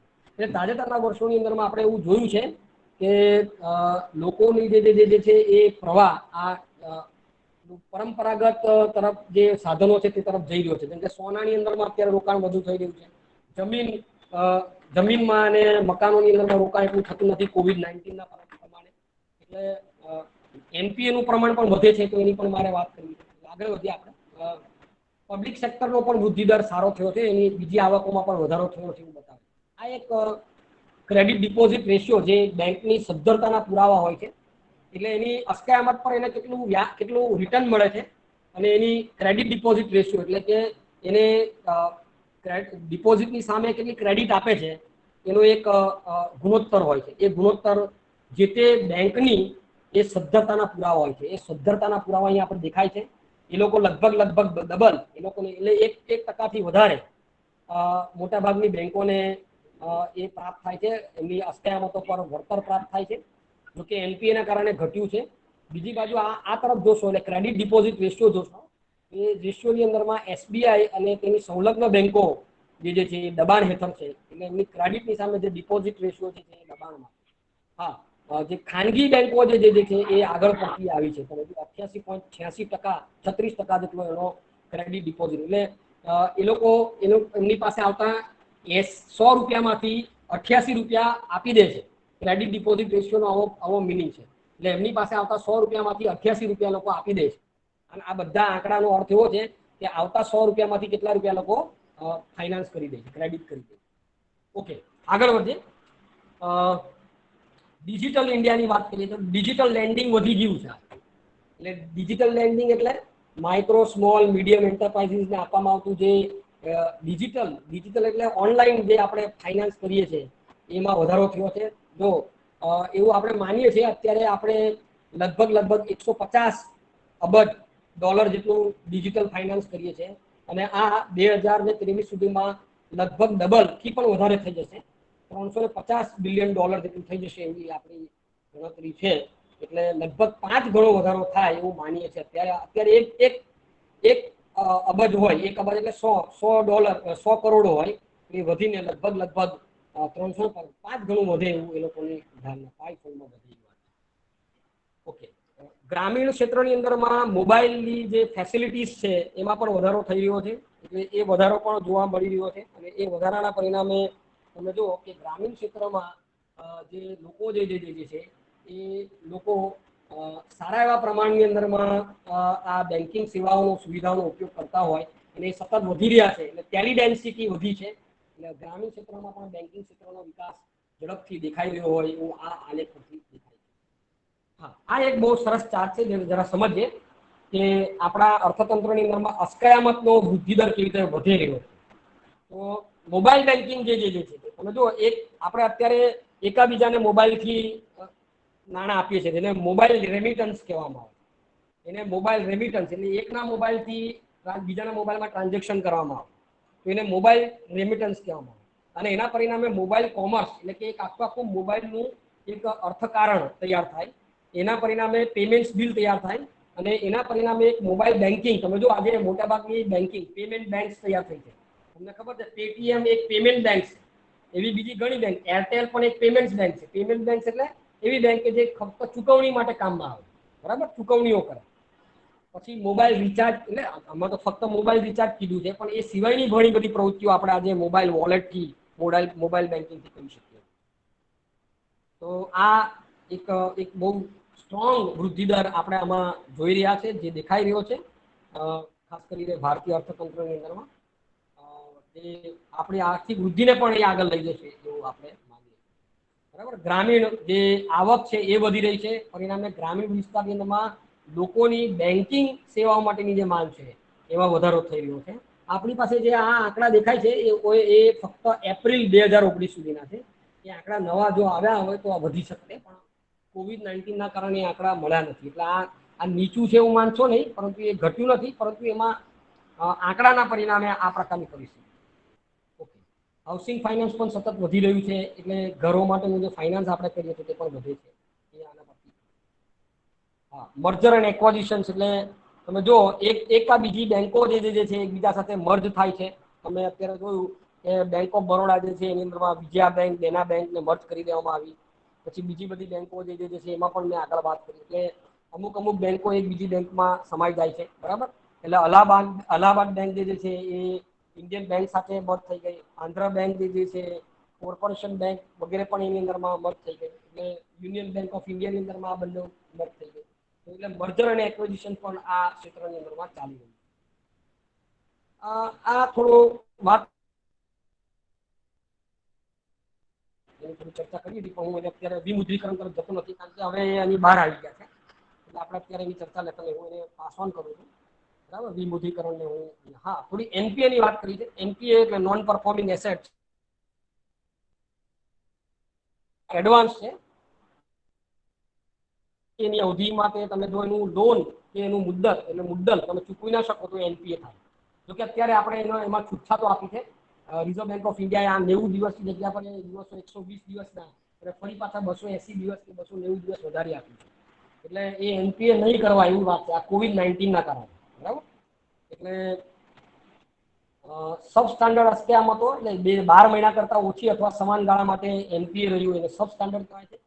જો 12 મહિના કે તેથી વધારે વખત જો તમને પૈસા ના પાછા મળે તો એ શંકાસ્પદ બની જાય છે અને આવી અસ્કયામતોને નુકસાની વાળી અસ્કયામતો અથવા બિન પસંદગી પાત્ર અસ્કયામતો એવું કહેવામાં આવે. હાઈ રિસ્ક એની અંદરમાં જોડાયેલું છે. ભારતીય બેન્કિંગ પ્રણાલી માટે મોટા પડકારો માટેનું એક મોટો પડકાર છે એનપીએ, બરાબર. અને બેંકોની નફાકારકતા પર અસર કરે છે. મેં તમને એક ઉદાહરણ આપ્યું છે. આ મારી પાસે એનપીએ ના આંકડા કોઈ આપતું નથી અત્યારે. કોઈ આંકડા આપણે એનપીએ ના રિઝર્વ બેંક પણ નથી આપતું કારણ કે એની અસરો થઈ શકે. એટલે ફાઇનાન્શિયલ 18ની અંદરમાં 38 બેંકોના નમૂનાની બેંક કાર્યશાળી જે આપણે એનપીએ જોયું તો આ મેં એક ચિત્ર બતાવ્યું છે. તો આ તમે જુઓ તો માર્ચ 16માં 5,71,841 કરોડ, પછી થોડું વધ્યું, પછી વધ્યું અને જૂન 17 સુધી 8,29,338 કરોડ, લગભગ 10% જેટલો એનપીએ નો રેશિયો છે. અને એવું માનવામાં આવે છે કે આ COVID-19 ના કારણે બીજો 9% જેટલો વધારો એનપીએ માં થશે આ વર્ષો દરમિયાન, એવી એક ધારણા છે. અહીંયા આપણે એનો વૃદ્ધિ દર મેં તમને કીધું તેમ આ એનો આલેખ છે. એનપીએ 16.6% દરે જૂન 16-17 ની વધી છે. આ જુદી જુદી બેંકો છે. સૌથી સર્વોચ્ચ સ્થાન પર સ્ટેટ બેંક ઓફ ઇન્ડિયા છે કે જેની એનપીએ 1,88,068 કરોડ જેવી છે. પછી પંજાબ નેશનલ બેંક. આ બધી આપણે જાહેર ક્ષેત્રની બેંકોની વાત કરીએ છીએ અને એનું ટોટલ આપણે જો કરીએ એટલે ખાનગી ક્ષેત્રની પણ બેંકો છે. ખાનગી ક્ષેત્રની બેંકોની અંદરમાં આગળ પડતી બેંકોમાં જો કોઈ હોય તો એ આઈસીઆઈસીઆઈ બેંકનું નામ મોખરે હતું. અહીંયા આપવામાં નથી આવ્યું પણ આઈસીઆઈસીઆઈ બેંકને વધારે એનો સામનો કરવો પડે, બરાબર. એટલે છે ને, મેં કીધું ને આઈસીઆઈસીઆઈ બેંક સૌથી મોટો હિસ્સો ધરાવે છે. 12 ટોચની બેંકોમાં 75.7% હિસ્સો 12 બેંકોનો છે. જાહેર ક્ષેત્રની ખાનગી બેંકોની સરખામણીમાં વધુ ભાર હેઠળ ખાનગી બેંકો હોય એવું લાગી રહ્યું છે. આપણે એમ કહીએ કે જાહેર ક્ષેત્રની બેંકોની એનપી વધારે હશે, પણ એવું નથી. ખાનગી ક્ષેત્રની બેંકોનો ભાર વધારે છે. એટલે એક ડિબેટ જે હતી આપણી કે ભાઈ ખાનગીકરણ કરવું કે રાષ્ટ્રીયકરણ કરવું, એનો પહેલા મેં આપણે રાષ્ટ્રીયકરણ કર્યું કેમ કર્યું એની વાત કરી, અને અત્યારે એનપીએ જે વધી એના સંદર્ભે જો આપણે ચર્ચા કરીએ તો ખાનગી બેંકોની એનપીએ ઊંચી જોવા મળે છે જાહેર ક્ષેત્રની બેંકો કરતા. એટલે શું કરવું એક અસમંજસની પરિસ્થિતિ છે. એટલે તો આ રેફરન્સીસ છે. મેં તમને કીધું તેમ જે મેં શરૂઆતની જે ચર્ચા કરી એ અમોલ અગ્રવાલ નો એક આખો આર્ટિકલ હતો. એ પોતે પીએચડી છે ઇન્ડિયન બેન્કિંગ હિસ્ટ્રી, એ મોટે ભાગે આમાં લખે છે. બ્લૂમબર્ગ ક્વિન એની પર એને આ લખ્યું છે, એની વાત કરી. બીજું IBF Indian brand equity foundation, એના પરથી આ મેં જે બાકીના છેલ્લા આંકડા જે આ લીધા છે, આ જે બધા જે આગળ મેં ઇંગ્લિશમાં જે ચાર્ટ બતાવ્યા એ આઈબીઈએફ એટલે ઇન્ડિયન બ્રાન્ડ ઇક્વિટી ફાઉન્ડેશન પરથી લેવામાં આવ્યા છે. બહુ અધિકૃત આંકડાઓ છે. એ બીજા આંકડા મેં રિઝર્વ બેંક ઓફ ઇન્ડિયામાંથી લીધા છે. તો આ સાથે આપણે દ્વિઘા પર આવીને ઉભા રહ્યા છે કે શું કરવું, કઈ પ્રકારની પરિસ્થિતિમાં. એક બાજુ એનપીએ છે, એક બાજુ રાષ્ટ્રીયકરણ છે, સરકાર બેંકોને મર્જ કરે છે, જાહેર ક્ષેત્રની બેંકો પણ મોટાભાગની ખોટની જે પરિસ્થિતિ છે જેની પણ મેં વાત કરી, લગભગ 2,17,000 જેટલી એનપીએની ડૂબત લેણાની જોગવાઈઓ કરી અને એ લોકોનો નફો 1,66,000 કરોડનો નફો એમાં ધોવાઈ ગયો બધો. એની નફાકારકતા ઘટી ગઈ. લગભગ 66,000 કરોડનું ખોટ, આ સંયુક્ત ખોટ આ બેંકોમાં જોવા મળી જાહેર ક્ષેત્રમાં. તો એક અવઢવમાં છે. શું કરીએ શું ના કરીએ, આપણે વધુ રિસર્ચ કરી અને આનો સંશોધન લાવવાનો પ્રયત્ન આપણે કરવા. Thank you very much. હું તમને તમારા બધાનો આભારી છું. બધાએ મને બહુ ખૂબ શાંતિથી સાંભળો. કેટલાક સાંભળતા થોડી ચાલ્યા ગયા છે, એટલે કારણ હશે એટલે ચાલ્યા ગયા હશે. તો હવે આ મંચ ઓપન છે. તો કોઈને પ્રશ્ન પૂછવો હોય તો અનમ્યુટ કરો. તમારો જે છે માઇક એને અનમ્યુટ કરો, અને અનમ્યુટ કરશો એટલે એની પર એ કરશો એટલે તમને પ્રશ્નો આવશે. અનમ્યુટ કરી એટલે અત્યારે તમને કઈ દેખાતું નહીં હશે પ્રેઝન્ટેશન. તમે તમારા એને અનમ્યુટ કરો એટલે તમને એ દેખાશે. કોઈને સવાલ હોય પૂછી શકો છો. કોઈને પણ સવાલ હોય તો પૂછી શકો છો. થોડી જ વારમાં આપણું જે ચેટ બોક્સ છે, ચેટ બોક્સની અંદર કોઈને સવાલ, સુનિલ, નીતિન, બધાને હું જોઈ શકું છું. એ લોકો ચેટ બોક્સની અંદરમાં મેં એ કર્યું છે. થોડી વાર રહીને કરજો, હમણાં તાત્કાલિક બધા ભરતા નહીં. થોડી વાર રાહ જુઓ અને પછી, કારણ કે સર્ટિફિકેટ મારે જરા ટેસ્ટ કરવાનો બાકી છે, એટલે અડધો કલાકની રાહ જુઓ અને પછી તમે કરશો તો ગમશે. કોઈને પ્રશ્નો હોય તો પૂછી શકો છો. કેવું લાગ્યું, તમારે કોઈ પ્રતિભાવ આપવો હોય, આમાં કંઈક ઉમેરવું હોય, કોઈ સજેશન તમારે મને કરવું હોય તો મારે હજી જરૂર છે. હું હજી આ બાબતે પાપા પગલી ભરી રહ્યો છું વેબિનારની અંદરમાં, એટલે કોઈ મને સૂચનો પણ કરી શકે છે કે આમાં સુધારવા જેવું હતું વગેરે. તમારું માઇક જે છે અનમ્યુટ કરીને કોઈ પણ મને સાથે ચર્ચા કરી શકો છો.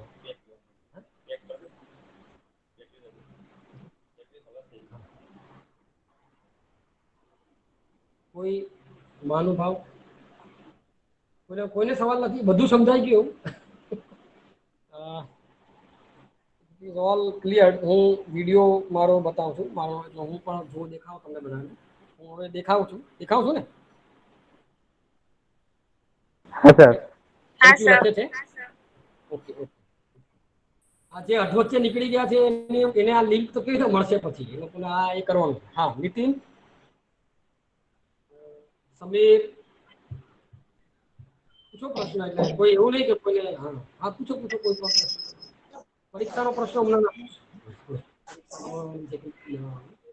એવા પ્રશ્નો કોઈ પછીની વાત છે, એ થશે. ઘણા બધું સારું લખે છે. થેન્ક યુ એવું બધું ચેટ બોક્સમાં લખે છે. મને થેન્ક યુ કહેવાનું જરૂર નથી.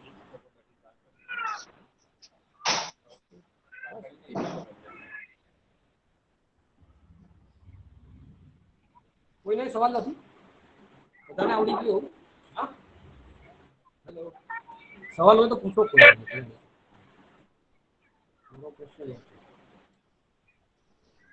વાંધો નહીં. એટલે એક મારો એવો પ્રયાસ હતો કે હું. હેલો. બોલો. હા બોલો સમીર. હા સર, સમીર, એનપીએ ખબર ના પડી. એનપીએ એટલે દિવસ લેણું, સંક્રમણ લેણું એને કહેવામાં આવે. એટલે એવું કે જો 90 દિવસ સુધી બેંકે આપેલી લોન નું વ્યાજ અને મુદ્દલ બેમાંથી જો એક પણ પાછું ના આવે તો આપણે એમ કહી શકીએ કે 90 દિવસ. 180 પણ આવે ને, 90 થી 180 દિવસ. હા, એ એનપીએ ના જુદા જુદા સ્ટેજ છે બેન. મોરા નિશા, એ એનપીએ ના જુદા જુદા સ્ટેજ છે. પહેલું સંક્રમણ લેણું, પછી જે છે માંડવાળ કરેલું લેણું વગેરે એવા મેં સ્ટેજ સમજાવ્યા. 90 વાળું પણ છે, 180 વાળું પણ છે. એટલે જ્યારે 90 દિવસ સુધી ફક્ત તમે વ્યાજ ના ચૂકવો, પછી 180 દિવસ એટલે 90 થી 120 દિવસ, પછી 120 દિવસ સુધીનો ગાળો. ત્યાં જો તમે ચૂકવેલી મુદ્દલ પણ ના ચૂકવો, વ્યાજ તો નહીં પણ મુદ્દલ પણ ના ચૂકવો, તો એ સંક્રમણ લેણાની અંદરમાં. એટલે શરૂઆત 90 દિવસથી થાય છે. એમાં અત્યારે આપણે થોડી છૂટછાટો આપી છે, એટલે એ છૂટછાટો આપણે એ દ્રષ્ટિએ લીધી છે. ઓકે, બીજું કોઈ કઈ એક અન્ય સવાલ?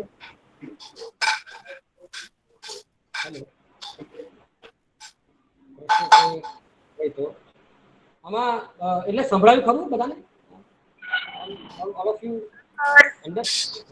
સમજાયું?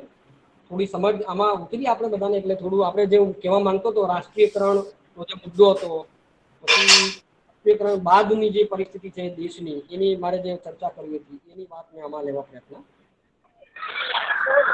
તો એ હોય તો હવે આપણે રેકોર્ડિંગ પણ સ્ટોપ કરું છું. રેકોર્ડિંગ તો મેં સ્ટોપ કર્યું જ છે. પ્રેઝન્ટેશન પણ મેં બંધ કર્યું છે. હવે પ્રેઝન્ટેશન